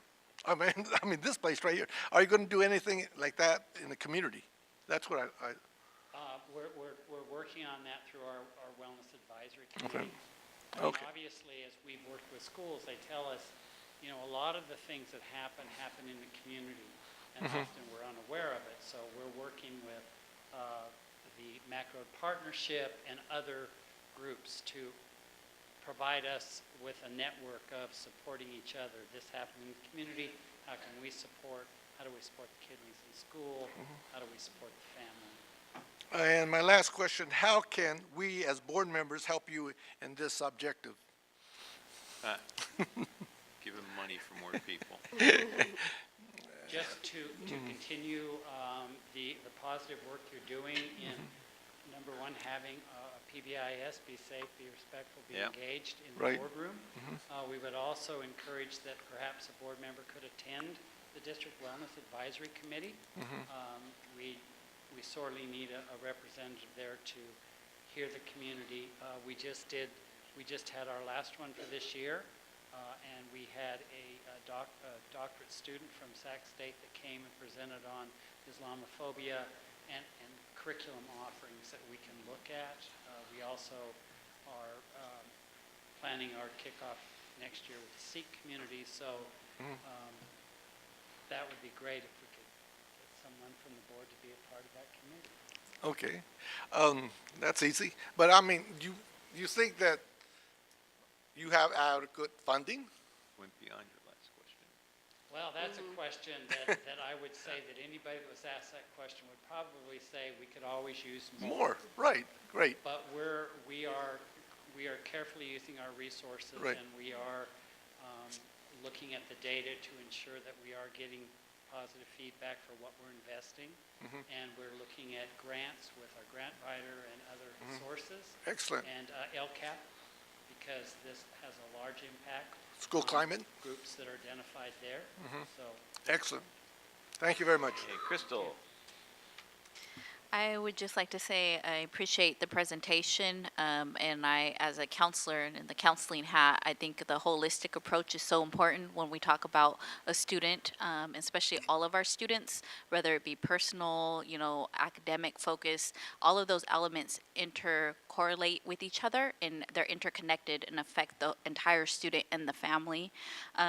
Also, I appreciate having the website. It looks really user-friendly and easy access. So again, that's really important, I think, when we're trying to do our outreach work and receiving that information.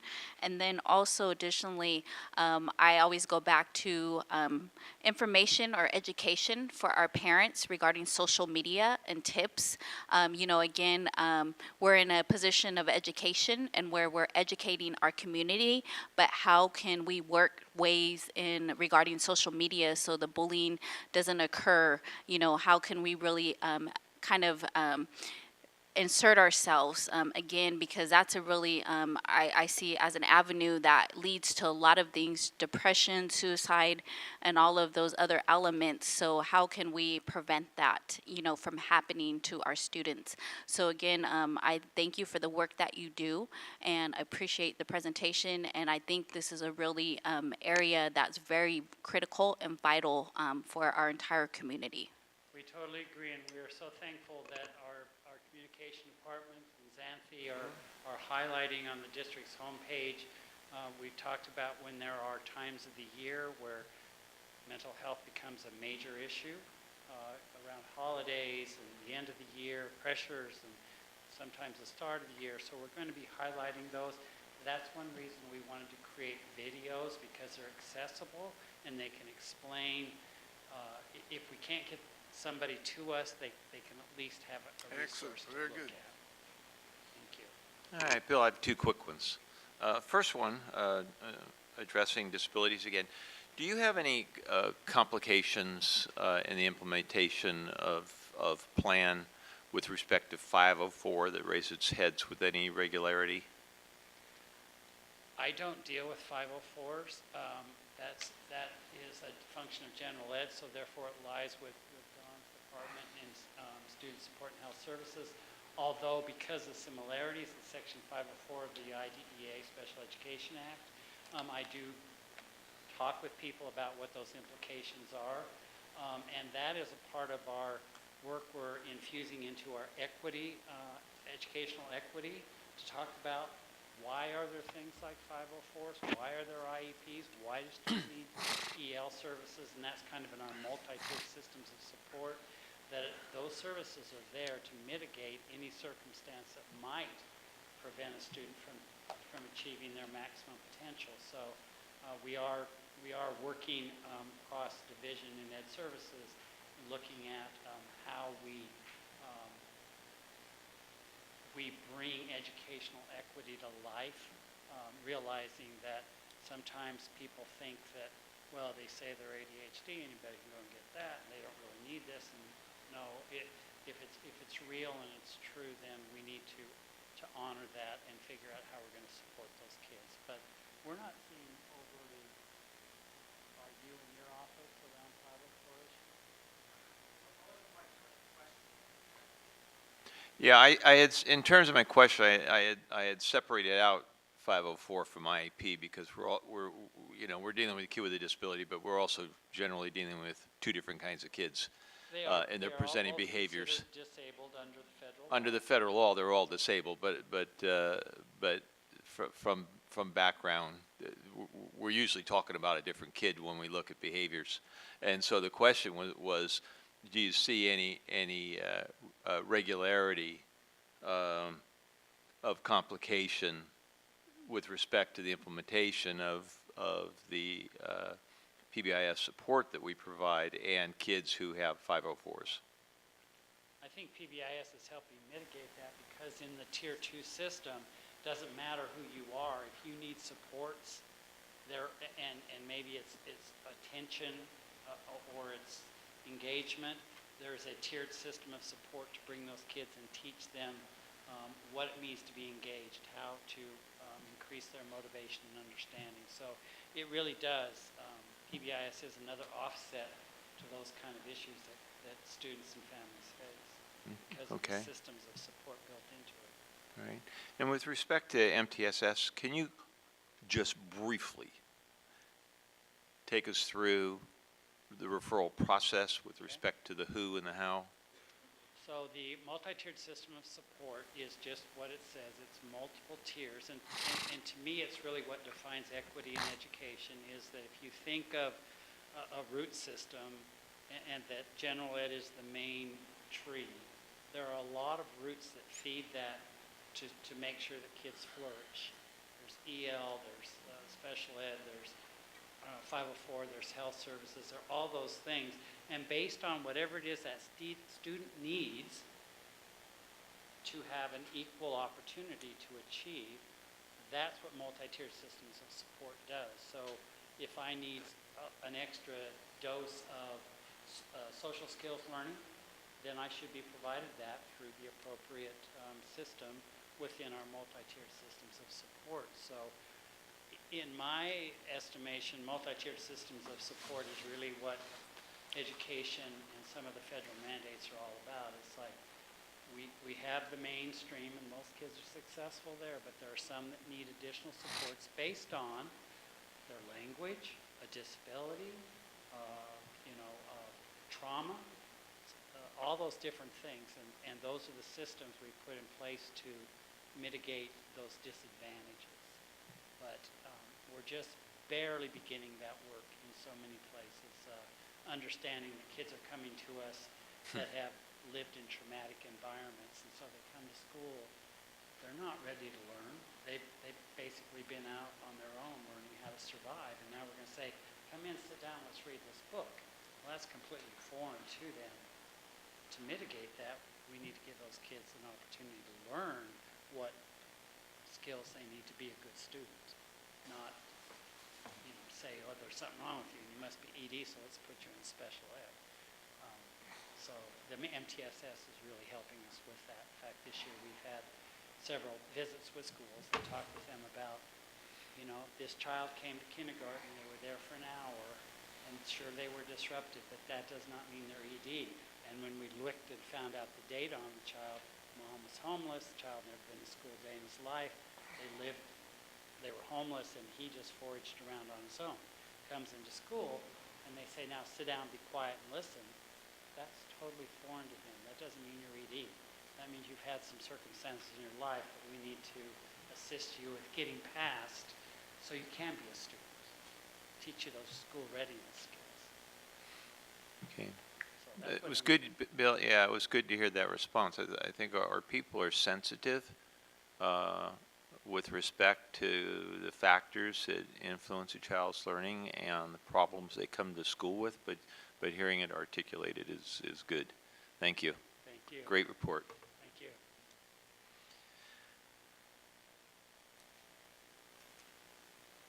Rob's calling You bringing your wallet? Oh, no, you're taking on this one. Okay, adjustment to school facilities. Thank you, Mr. Robert President Pierce. Fortuna, members of the board, Superintendent Hoffman, Ms. Avalos. I can be brief, as this is a carryover item from your May 2nd board meeting. This document has continued to be in the public venue since March 31st. It is the school facility needs analysis that establishes your developer fee in layman terms. The school facility needs analysis that is before you today represents an 8% increase over your existing fee. It increases the fee from $5.01 per square foot of residential development to $5.43 per square foot of residential development. I will point out that it's formula driven. The increase is based on the increased funding from the state. In other words, what the state says it costs to build a school, based on the increase to site development. That is the development of the site so that you can build a school on it, and also the increase to your site acquisition costs that are built into the study. So again, it's formula driven. We have had a session with the North State Building Industry Association where we sat down with them and a couple of their members to talk about the increase. I can tell you in a transparent fashion, of course, they weren't jumping for joy about it, but at the end of the conversation, they completely understand. They know how we go about the process and that we don't fudge with the numbers. It may be interesting for you to know we are just now getting back to the level of the fees that you had in place in the 2006-2007 and also the 2007-2008 year. So these are not unheard of numbers, and it's just a reflection of the economy coming back. So it's consistent in that regard. So I would be happy to answer any questions that you might have before you. With that, I would say to open and close a public hearing and adopt resolution number 79. Okay. Before I call for public hearing, any questions? Okay, then I call for public hearing to receive comments regarding adjustment to school facilities.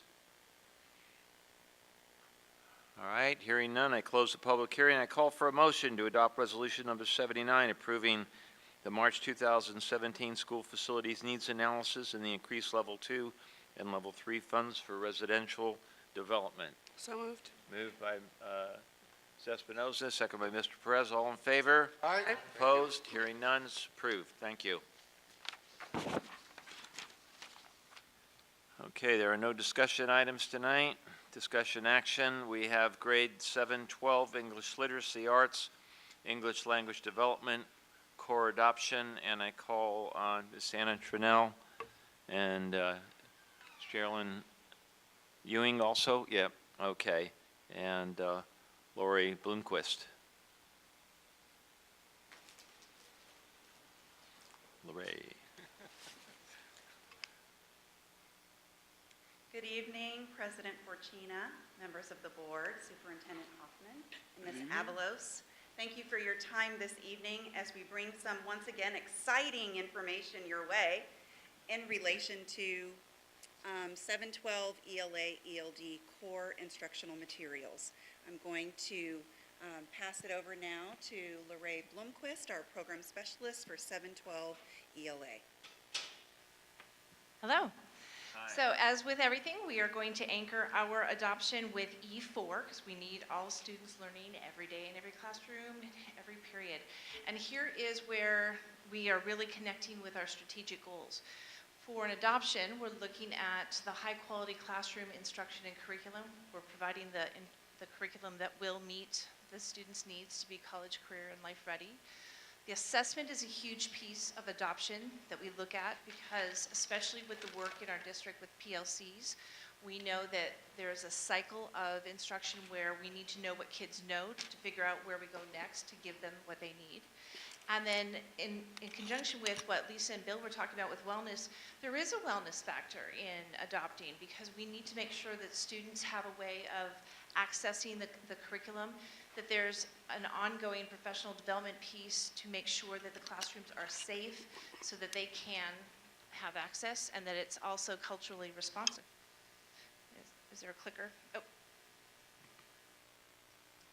Or Geraldine. So here's the bar that we set. We looked at having standards aligned curriculum. We haven't had it, even though we've adopted the Common Core in 2010, we haven't had standards aligned to Common Core in that time. So we've made do and we've made adjustments with the previous adoption. We looked for what kind of instructional supports exist for universal access. This has a huge technology component. That is where we're headed for our future adoptions. There needs to be college career readiness outcome, life readiness. And the bar that I set for our steering committee was, most importantly, as with any adoption, would you want this curriculum to be used to instruct your own personal child or one of your loved ones? It can't be just, it's better than what we had before. It has to be something you feel good about your child being an Elk Grove student. So that was the bar that we set. So for the timeline, we started more than a year ago. We looked, and this was a joint effort with our English Learner Services Department. So we were looking for Program 2, which I'll describe a little bit more, and looking to see what programs existed for a Program 2, and we selected 2 of them, again, as a joint kind of committee. In May 2016, I sent out communication to all of our secondary ELA teachers and gave them the opportunity to participate in the pilot. Anybody who returned an interest to participate did. In June through July, we trained our pilot teachers with both of our publishers. And then August through January, they piloted the material. And during that time, there was ongoing work behind the scenes that I'll talk about in an upcoming slide about the ELA and the ELD steering committee work at looking at the curriculum. And then January 2017, we made a recommendation for what we needed to do as far as adoption. We decided that it didn't quite meet the bar, so we had ongoing pilot that was unexpected. But because we set the bar with, are we happy with our students, our personal beloved kids in the Elk Grove system? And the answer was not quite yet, so we extended the pilot. So the pilot teacher process, as I mentioned before, we invited teachers to pilot. We made sure that there was balance between grade levels and regions. We looked for 100% school representation. Also for teacher and student participation, we had about 60 teachers participate, in some cases twice. Once with the original pilot with the 2, and then with the 3rd one. So they really had a head-to-head kind of thing, and there was about 7,000 students involved in the pilot. We gave out e-journals to all of the pilot teachers about every 2 weeks on very specific targets. Those were based on SCOE's adoption toolkit. And then we asked for their final recommendations in January. During that time, we also made some classroom observations and things to see how it worked in the actual classroom.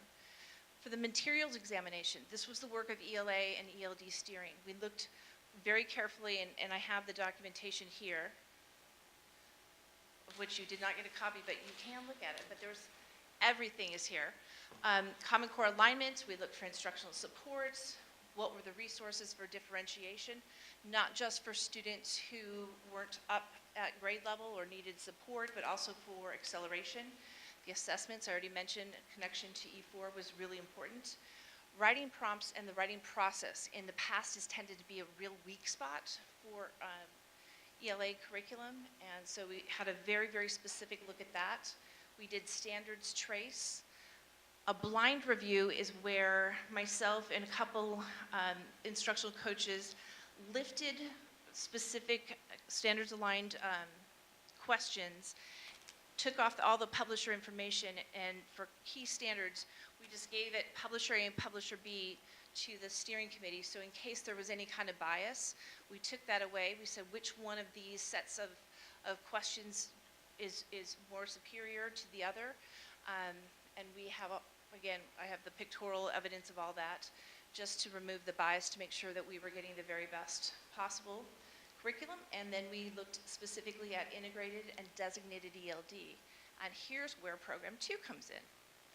So for Program 2, what we're looking for is we know that we have this LTEL population. They're just long-term English learners that we're not seeing the growth that we need to see, so we need more pathways for that. So a Program 2 adoption means that we are adopting not only for ELA and the integrated ELD part, so it's the ELA standards that are focus. Designated ELD is where you look at the ELD standards, and the ELD standards are the focus. So those classes would be the ones that currently use the Inside and the Edge curriculum. Those are designated ELD classes. So we're looking for, is there another pathway that we could possibly include that puts our students at a significant advantage to what they're having right now in order to be successful? And then, as I said before, we used ELD steering committee to examine the EL components as well as the ELA. We held stakeholder review nights. I was sitting over there a couple times during the board meeting. We had them on September 27th, November 1st, April 18th. We sent out letters. We included translations. We had news and notes, Facebook, Twitter. In one case, there was a woman who came late and she couldn't finish, and I set up an appointment where she could come back into our office. I wheeled in the materials. She sat down and finished her review because she couldn't finish in time while I was over in the Cafe Express. So here, January, what we did is we looked at all the data points, and we said, what's the level of support? Green, you readily support it. You feel good about your personal child having that curriculum to ready themselves for graduation. Yellow, you can support it. Red, can't really support adoption. If you can tell the colors, there's only red and yellow with the first two pilot programs, the collections and the springboard. By this time, a Program 2 that had originally been dismissed had done so much in terms of revision. Remember I said technology was a big piece to this. They had been amazing with what they were able to produce. And so enter a third pilot program. What we did with that is we asked teachers who are already piloting collections and springboard, do you want to continue with that? And if they were happy with the one that they were piloting, then they continued. We offered up the third publisher, StudySync, to both steering committee members who were familiar with both programs and pilot teachers to say, okay, if you weren't happy and you want to explore this third one, would you like to do that? And so that's how we proceeded. We put the third publisher, StudySync, through all the same kinds of rigors. We had absolute parity with how we examined their curriculum, and this was the outcome. I have never, this is my 29th year in the district, I've never had a unanimous support like that for our third publisher, StudySync. And I've participated as a pilot teacher, I've been on ELA steering before, I've never seen this kind of unanimous support. So when it came time in April to look at all three, because all three were still on the table, collections and springboard, the original two still not there, StudySync was the one that we recommended to move forward with. No program is perfect. In one case, StudySync had an Achilles. Their Achilles was 12th grade curriculum, which was very traditional Brit Lit, lacked the diversity. You would not believe the responsiveness of the publisher and the timeliness. They revamped, and we have a 2-year interim plan that has such beautiful diversity and richness of curricular material, and they're customizing. So they'll be working with our 12th grade teachers to customize 12th grade. So then after that, you can see the level of support. I had representatives from all of our schools, both comprehensive and alt ed. And so for the interim plan, it was only yellow and green level of support. In 2 years, customized units, the level of support is very strong. Lastly, we are going to have 1 core novel per grade level that every EGUSD student is going to have access to. So we will look at the balance of cultural perspective, gender perspective, the time period that's being provided. We look at the Common Core text complexity with the lexile and the quality of the literature. Those titles will be brought forward to you June 20th. And so at this time, I don't know if I do it officially or if there's questions, but we're asking for action that we would like Study Sync to be adopted for 7/12, and we would like your approval to do so. But prior to that, are there questions? All right, thank you. Crystal? Thank you for that report. I think it's very important when you're observing and doing the pilot to get the feedback. So I was just curious, what was some of the feedback that you received on collections and Springboard regarding that, curriculum? So what we did is we took not only the steering committee, but the pilot teachers, we lifted quotes and we provided written feedback to the publishers. It was one reason why they were still on the table for consideration in April. Given how much Study Sync revised from when we originally dismissed it back in May in 2016, we wanted the same opportunity now to these publishers. If you can revise and you can bring it to the table and have a quality product, you are absolutely still being considered. So as far as the feedback goes, it was fantastic, lifting pilot teacher quotes, being able to send that to the publishers and make with recommendations and say, okay, this is what you need to do to be considered. Tony? Very good report. I like the process. What was the issue that you were concerned about on slide 5 that you extended it beyond January, I guess January, April? Up until that point, we kept talking about if we could have a spring collections or a collection board. It might have been okay because we could have smushed them the two programs together because they had such holes. For collections, the main pieces that were that we could not get over was the lack of designated ELD support. We felt like that didn't have a strong enough program to be able to support our EL students. The other thing was the assessment piece was completely unacceptable, and they were unwilling to fix anything with the assessment piece. With Springboard, there was a huge problem with the pacing. Traditional sites liked it, but the block schedules, which we have mostly block schedules, had a very hard time manipulating it. So the pacing was problematic, and then it all fed to one kind of inflexible end writing product that wasn't always of the highest quality. And so we would have had to go back and rewrite some of those. And the Study Sync, and you're okay with their assessment? They're lovely. They are so good. At all levels? But you're going to adapt 12th grade, right? Correct. Great. And so this is where we're looking at the high quality that has been provided with 7 through 11. Very good. Thank you very much. Great work. I agree with you. Unanimous support is pretty remarkable. Thank you for including the visuals so we can get the full effect. My thanks to you and the entire team, the steering committee, the pilot teachers. It's a pretty Herculean effort by a lot of people to help us make this decision, so I really appreciate it. And I wanted to thank you also for pushing back and getting that additional cultural sensitivity and diversity in that 12th grade curriculum. Much appreciated. Just a couple of questions. So you said you're coming back to us with core novels next month. Did I hear that correctly? So one of my questions had been if those core novels were going to be the same for ELA and ELD. Is that something you know now? So they will be the same? They are. Okay, that's great. So along that same line, I've been reading a lot lately about the difficulty of ensuring that ELD students have access to the same level of academic rigor that ELA students do. What can you tell me about this set of instructional materials and how well they balance that access? So the material itself is 100% consumable. So we have kids in there and actually annotating and interacting with text.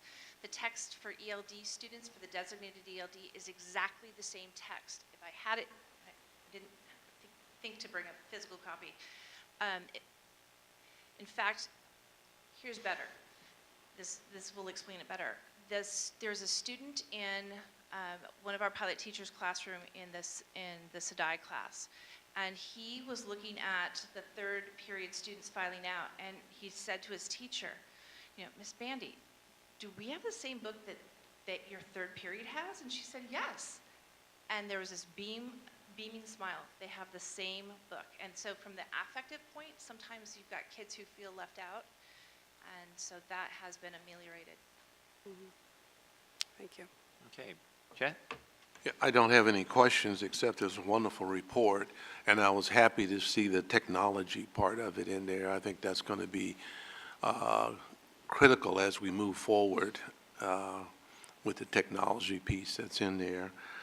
I feel full confidence with all the research you did and total process and collaboration. I think this is a wonderful program there, so I appreciate it. Thank you. Yeah. Thank you for all your work. I'm always in awe of the process we go through, and I think that's why we always have excellent materials. It's amazing.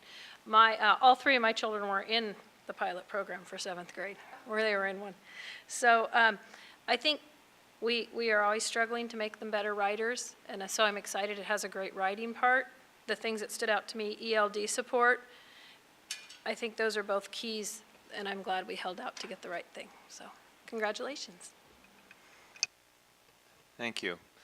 I'd like to get back to one point that Mr. Madison had just addressed, and I'm going to ask you a question before I go off on a kind of a little divergent rant before I come back again.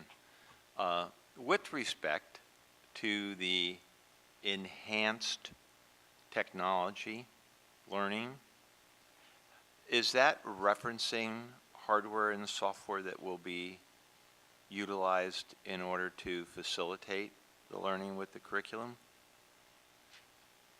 Yes. What is, or it does? Okay. Yes. So now I'm going to go off a little bit, and you'll see where I'm going, and then I'm going to come back. One of the things that has frustrated me beyond belief in the last 4+ years is the absence of a technology plan in the district.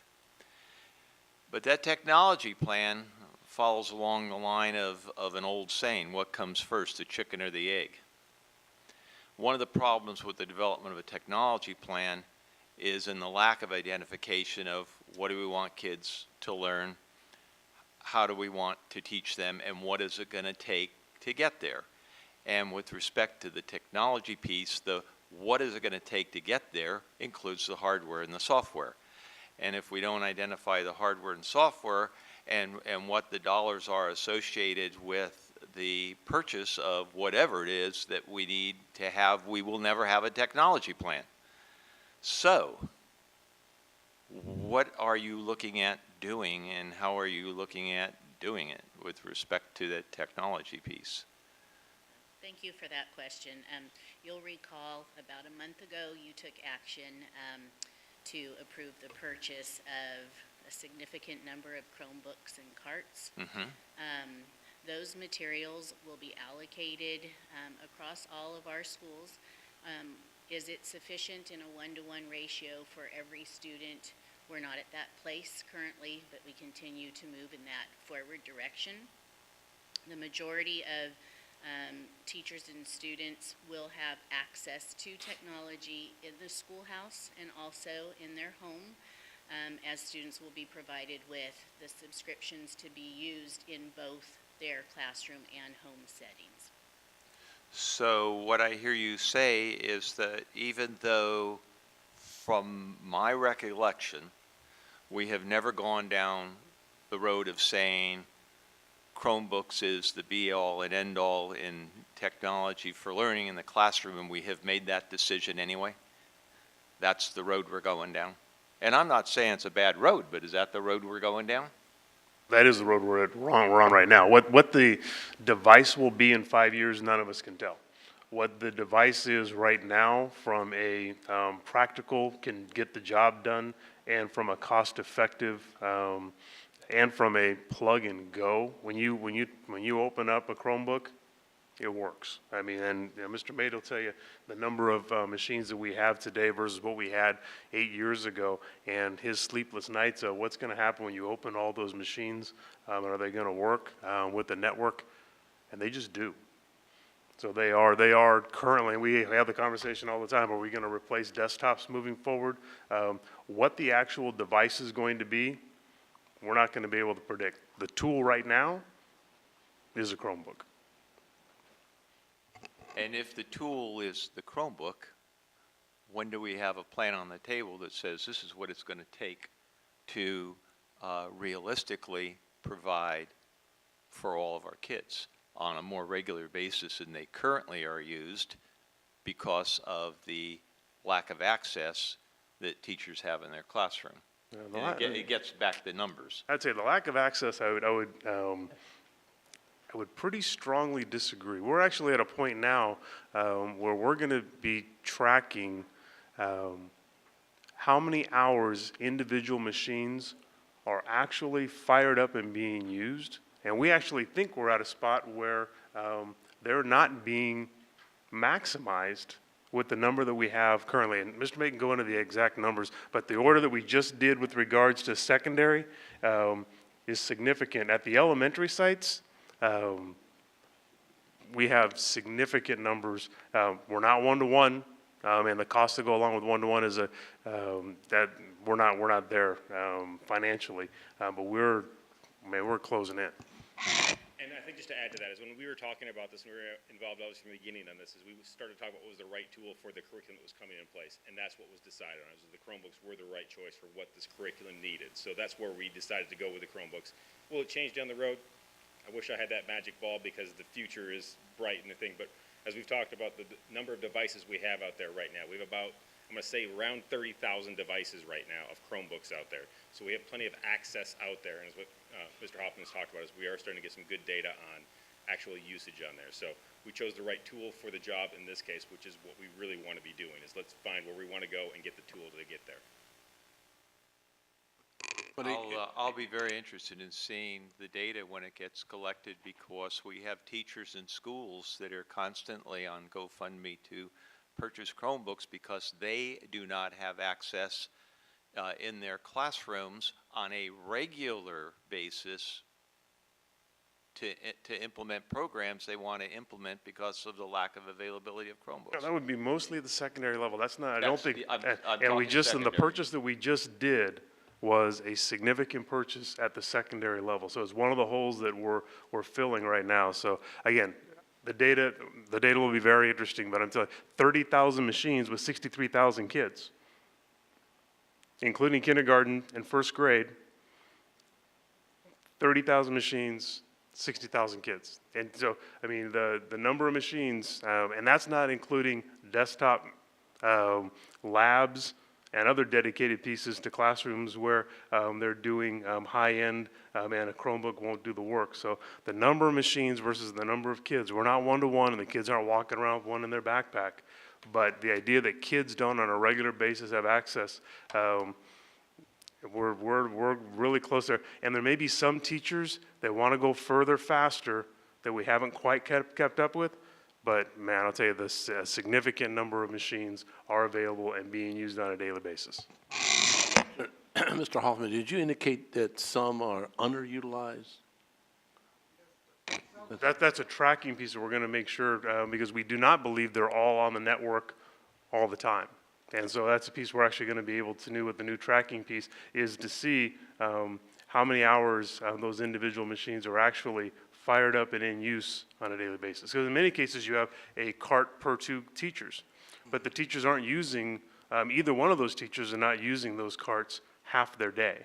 So there's a utilization piece that we're going to go through to make sure. I don't know that one-to-one, everybody walks around with one, but how often in a 6.5-hour day does the kid need to have the computer fired up? And so those are utility pieces that we're really paying very close attention to and we'll have data on. But again, 30,000 Chromebooks for 63,000 kids, plus we've updated every student lab with a desktop. Those are all updated. The teacher machines are updated. We have 2 schools left to do that refresh. So the amount of technology in the hands of our kids and accessible to our teachers, we are light years ahead of where we were even 3 years ago. And I give Mr. Mate and his team great credit, because when I came in and asked the question is, can we ramp up the implementation? And he goes, I really don't know. Let me go back and talk to my team. And he did 3 years of work in a year and a half when it comes to the refresh across the district, and including the work that we did. We set dollars aside in curriculum specifically for this adoption that was coming up, and that's why we were able to put the purchase order last month, because we knew if we didn't get it in last month, then the machines wouldn't be there in time for the adoption. So we're getting there. I mean, we are really, really close. Well, I hope I don't have to stay on the board till I'm 100 to see a technology plan that addresses how we're going to ensure the access not only to the students but to those teachers who want to utilize it, because there is an issue as you go within school to school, elementary to middle school, secondary. There are people who would like to use, are capable of using, and would use Chromebooks. Let's go next fall. Consistently, if they have them available to them, and based on the current scheduling processes, that's not what the case is. But it's good to hear that we're collecting data, and I'll be interested in seeing that.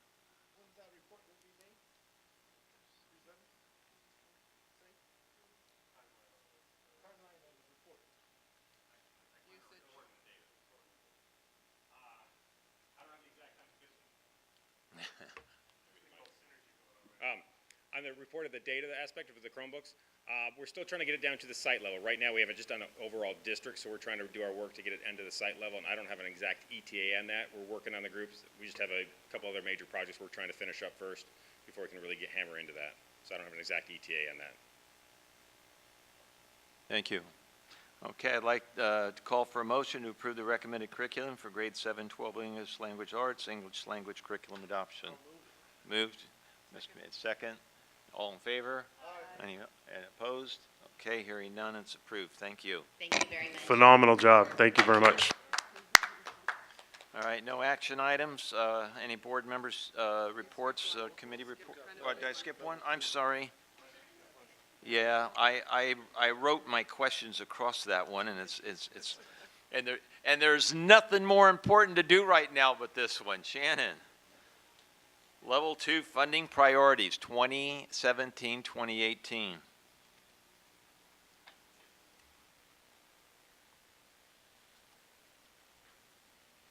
Good evening, President Fortuna, members of the board, Superintendent Hoffman, and Ms. Avalos. Tonight I bring you our Level 2 funding priorities for discussion and ultimately action tonight.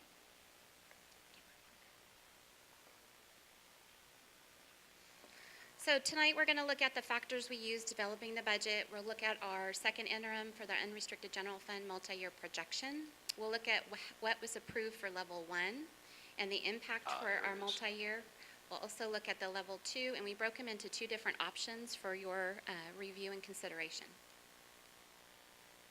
Factors we used to build the budget, our main focus was to maintain fiscal solvency, to maintain and evaluate what we have built over the past few years, remain competitive to hire and have and maintain the best and brightest staff, and build upon what we've already started, and then to contemplate new programs and new initiatives. This is our last published multi-year projection for our second interim, which was a projection as of the end of January 31st. In the 16-17 second interim budget, we're deficit spending 21 million. This is because the board took action to approve 25 million in one-time funding priorities. That does not continue, which leaves us with a surplus in the 2 out years.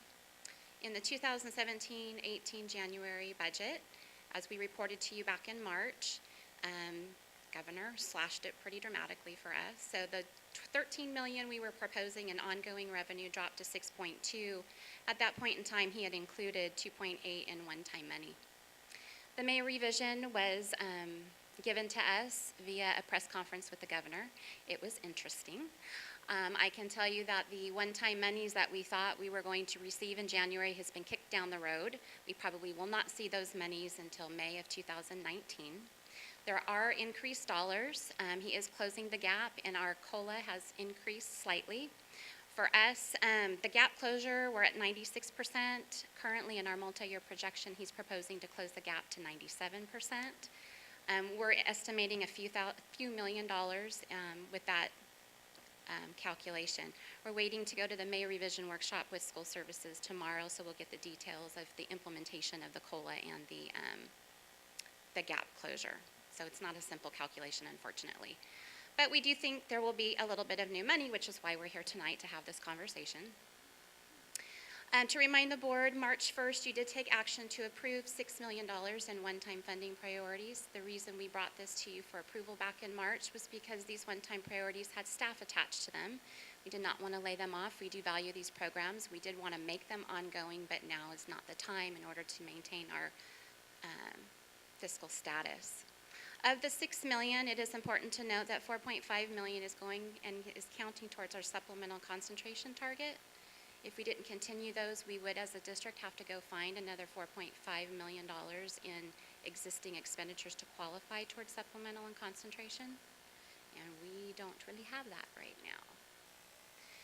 So as you approve the level 1 funding priorities, this is what the impact is on our multi-year projection, again, as of second interim. It would increase our deficit spending, or excuse me, it's going to decrease our deficit spending from 16-17 to 3.4 million. We would have a surplus in 18-19, and our projected would be in a deficit status for 19-20. Again, not too concerned about the deficit spending in 19-20 because we don't know what the impact was going to be on the May revision and ultimately what the state approved budget is in June. So now that we have a little bit of money, we have a little bit of breathing room. So level 2 funding priorities, we broke them again into 2 different options for you, primarily because we do not want to lose traction that we've gained with our supplemental concentration target. So these items that you're seeing here, we started off, I think originally when you guys saw this information in March, we had requested 3.1 million. That's been refined and dropped down to 2.9. We have been continuing to evaluate our programs going forward. One of the major changes in item B, you'll see we're dropping that request from 300,000 down to 172.5. That's because we've secured grant funding to continue a couple of those initiatives through that mechanism instead, so we're maximizing resources. Items E and F, we're not seeing the value of those programs in the manner in which we intended, so we're not recommending to continue that program going forward. So if you approved option 1 tonight, that would be 2.9 million, or roughly $3 million. That would be funded from the unrestricted general fund reserves on a one-time basis. This is the full list of level 2 funding priorities of which we're going to recommend tonight that the board take action on. And the reason for that is all of these programs are very important. Most of them touch our schools in an intimate way, and they're relying on these monies going forward. So tonight we would be requesting the board take action to approve $3.9 million of one-time unrestricted general fund reserves to continue those priorities going forward. If you choose to approve those, that $3.9 million is in the middle of the page. It would increase our deficit spending to $7.4 million, and it would reduce our reserve for funding priorities accordingly. As you can see, it is one time, so they don't continue in fiscal year 2018-19 or 2019-20. It's been communicated with our different stakeholder groups across the district that we would not increase ongoing expenditures until January of 2018 when we have a final outlook on what our budget looks like. So next steps, like I said, last Thursday is when the governor presented his budget for May.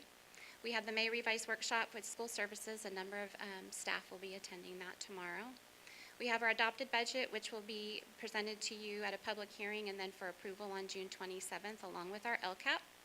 Then the state final budget should come in hopefully on time, which it has been the last few years, so that's always good. Depending if there's major changes, we would have a 45-day budget revision to update our budget, and that would be in September. And then we would be bringing to you our 2016-17 unaudited actuals in September. So with that, we'll take any questions. Thank you. Chet? Beth? Crystal? Tony?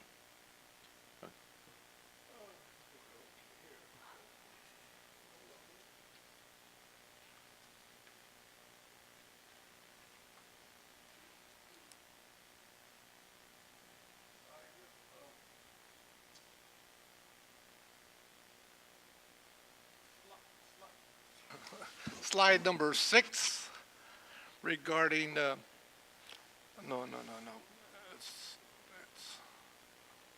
Excuse me, number 7, option 2, level 2 priorities. Are you proposing to take away 35, not defund E and F, and B, take away GATE honors, AP, IP funding from those 3 areas? So for item B, the 127.5 in the far right-hand column, that we are continuing those services. It would just be through grant funding and not through the unrestricted general fund. So it is maintaining the full commitment of $300,000. It's just from a different funding source. We're not cutting services or cutting program in that area. So, okay. So we're funding it, we're still funding at the 300,000 level, but we're using grant monies, is what you're saying? Yes. Okay, fine. What about E and F? Are we funding them? No, and I'll let I Tina can address speak to that, and Ms. Penny, you're welcome to as well. This is a program we've had in for a number of years. We've sat down with the program coordinators, and Ms. Penn has done an extensive amount of work in this area, and we are not seeing the progress that the program had promised, and I think would admittedly from the folks that have been involved.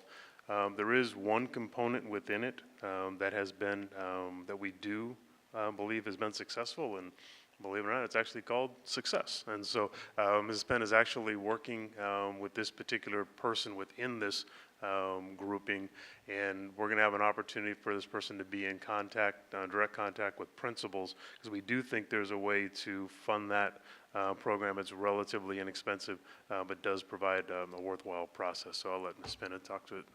And what you said, Superintendent Hoffman, actually, the parents making a difference. I think the intent was strong. Unfortunately, we've not gotten the parent participation that would really warrant continuation. We moved the program this year from Laguna Creek High School to Monterey Trail High School to try and attract more parents, being more centrally located. Advertised it extensively at Monterey Trail High School in Valley and Florin. And I believe the largest number of parents they ever got was 9 parents. And even though those parents felt it was successful, it's a tremendous amount of money to invest for, a fairly low return on investment.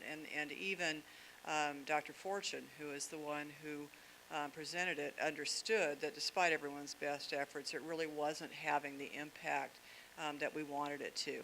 As Mr. Hoffman said, with success, I've already spoken with the principals of Laguna Creek and Monterey Trail. They are willing to continue funding it on their own, and actually the person who coordinates that, her name is Sally Smith, will be presenting to all of the high school principals in early June so that they have access to that program on their site should they choose to invite her in. So why didn't you choose Florin High School?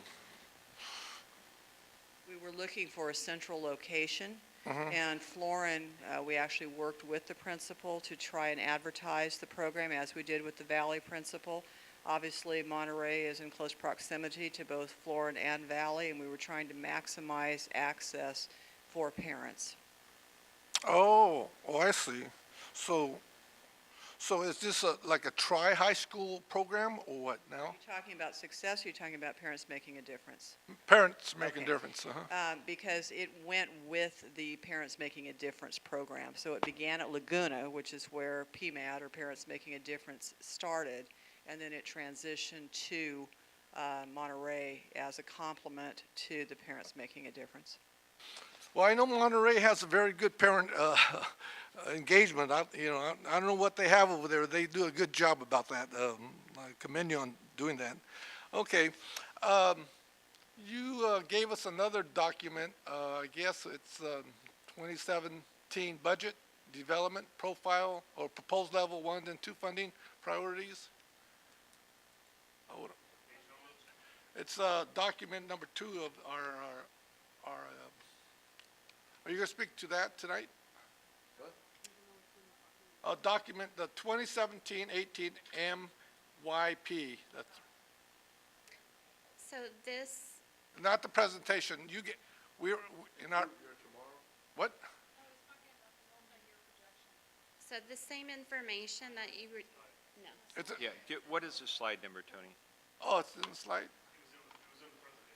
Okay.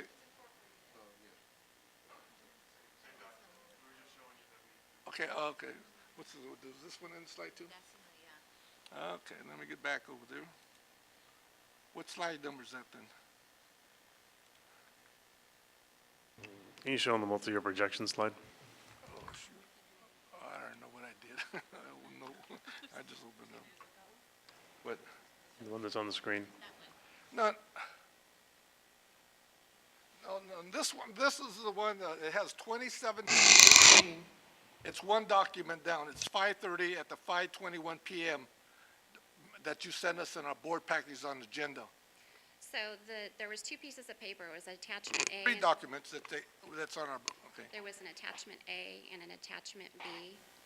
And I believe one of them was the funding priorities, and it was split into 2, and it had Right. option 1. Yes, this is the exact same information. But this one that you gave us on number 2 actually has, hold on here, actual explanation of like little stars. I can't even, Yes, there was asterisks, yes. asterisk. Okay, what, and then it had supplemental concentration. How do you make this bigger? Okay, there you go. Lower right-hand Okay, corner. I got it, okay. On that particular document, can you put that up on the board up there? No, but I have it in front of me. Go ahead, Mr. Perez.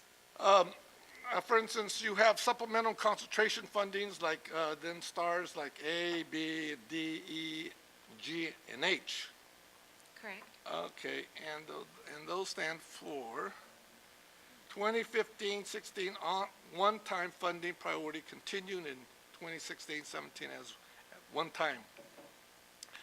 Now, what I'm asking about, these are supplemental concentration funds, and according to my knowledge and colleagues, they're supposed to have outcomes, correct?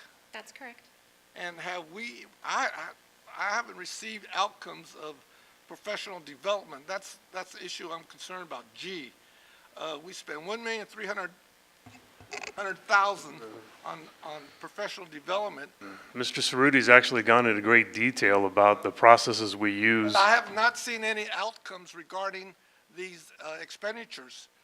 Mr. Cerruti has shared that with the board in open session presentations with regards to the evaluation process, detailed evaluation process that we use with regard to professional development. Well, Perez, you'll also see that in our LCAP, so the annual Right. update is coming out. Right. And then you'll see that information's detailed in there as well with the metrics and. so are we, in regards to professional development, are we getting positive outcomes?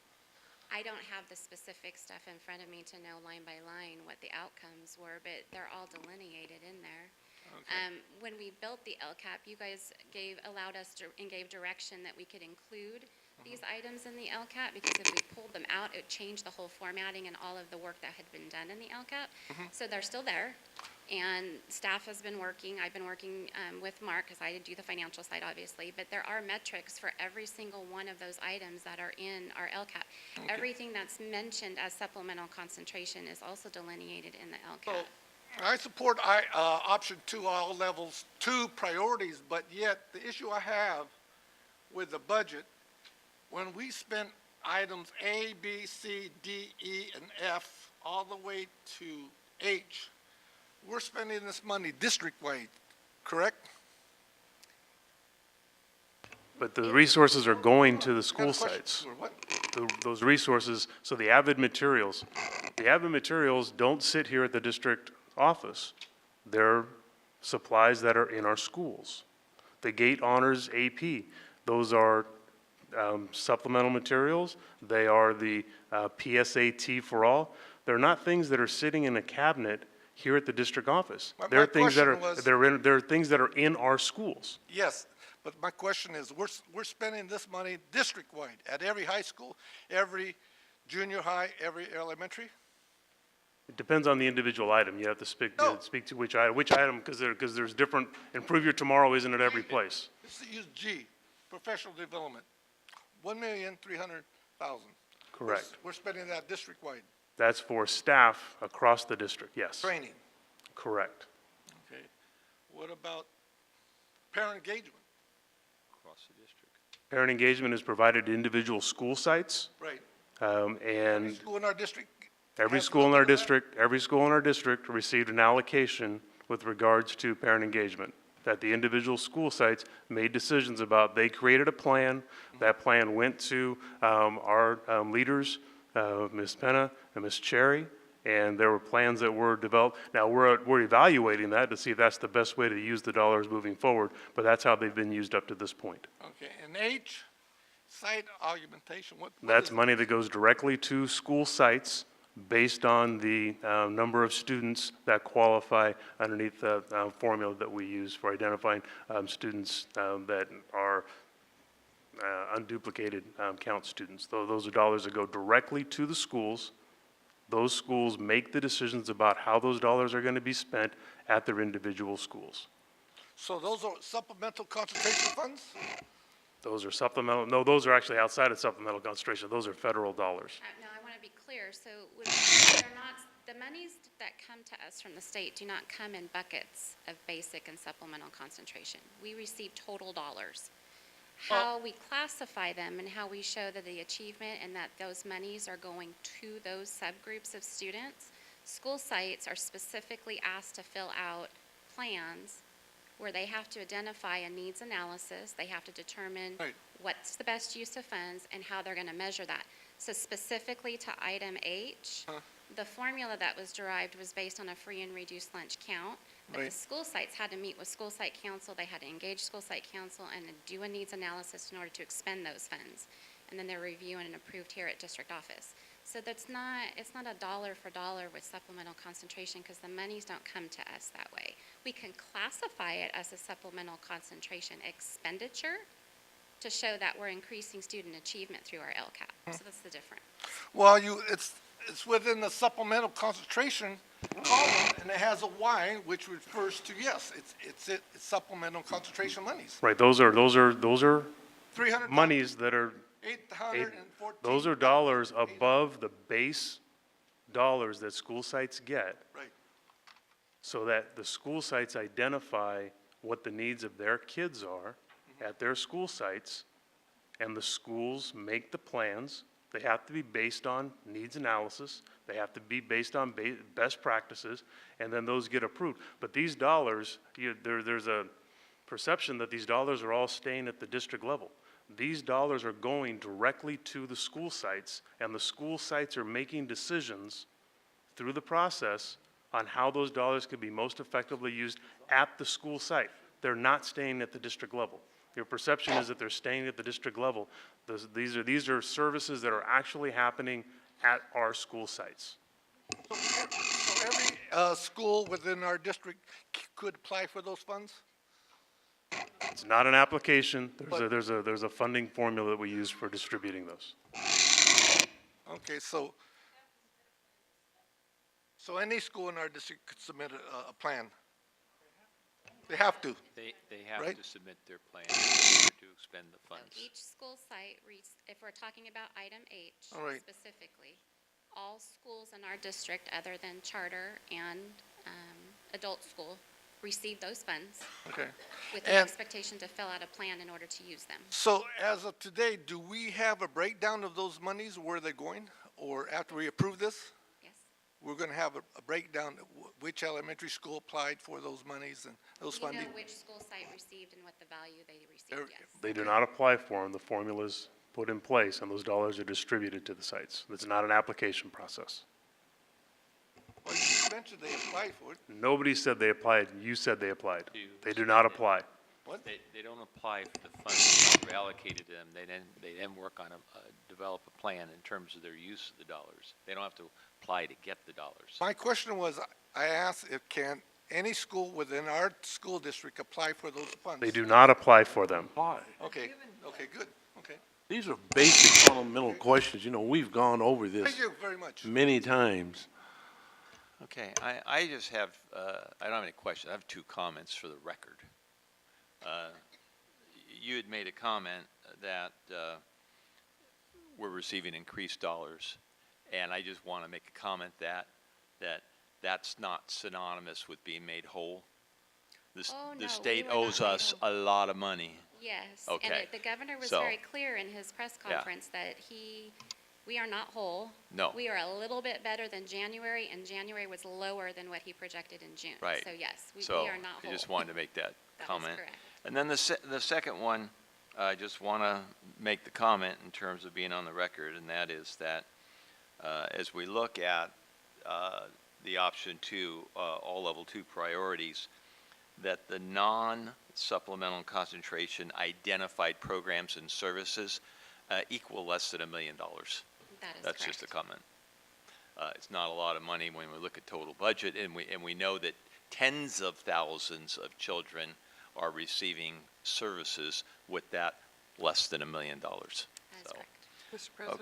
okay. You have another question? Yeah, I apologize. Didn't come to me earlier. Okay. I can wait till you're done. No, if go you're ahead. done. So just your comments actually inspired me to provide a little bit more context as well, because I think it's important. The narrative out there that a lot of our parents and voters and taxpayers will hear is that, education is flush with cash. I think it's worth pointing out this year that per the education funding formula, the state economy is growing, so education funding should be growing, but the governor's made a decision in the budget to actually suspend a piece of Prop 98. So they are intentionally giving us less money than we are due. All of this while statewide, nationwide, we're still ranked very low in per pupil funding. So I just think it's important to keep the context in mind. All right. With all of that, I call for a motion to approve the level two funding priorities. Moved. I think they need us to tell them which option. There was an option one, which Option two of level two funding priorities. is. So moved. Okay, moved to second. All in favor? Aye. Opposed? Roll call. Okay. Roll call, Ludi.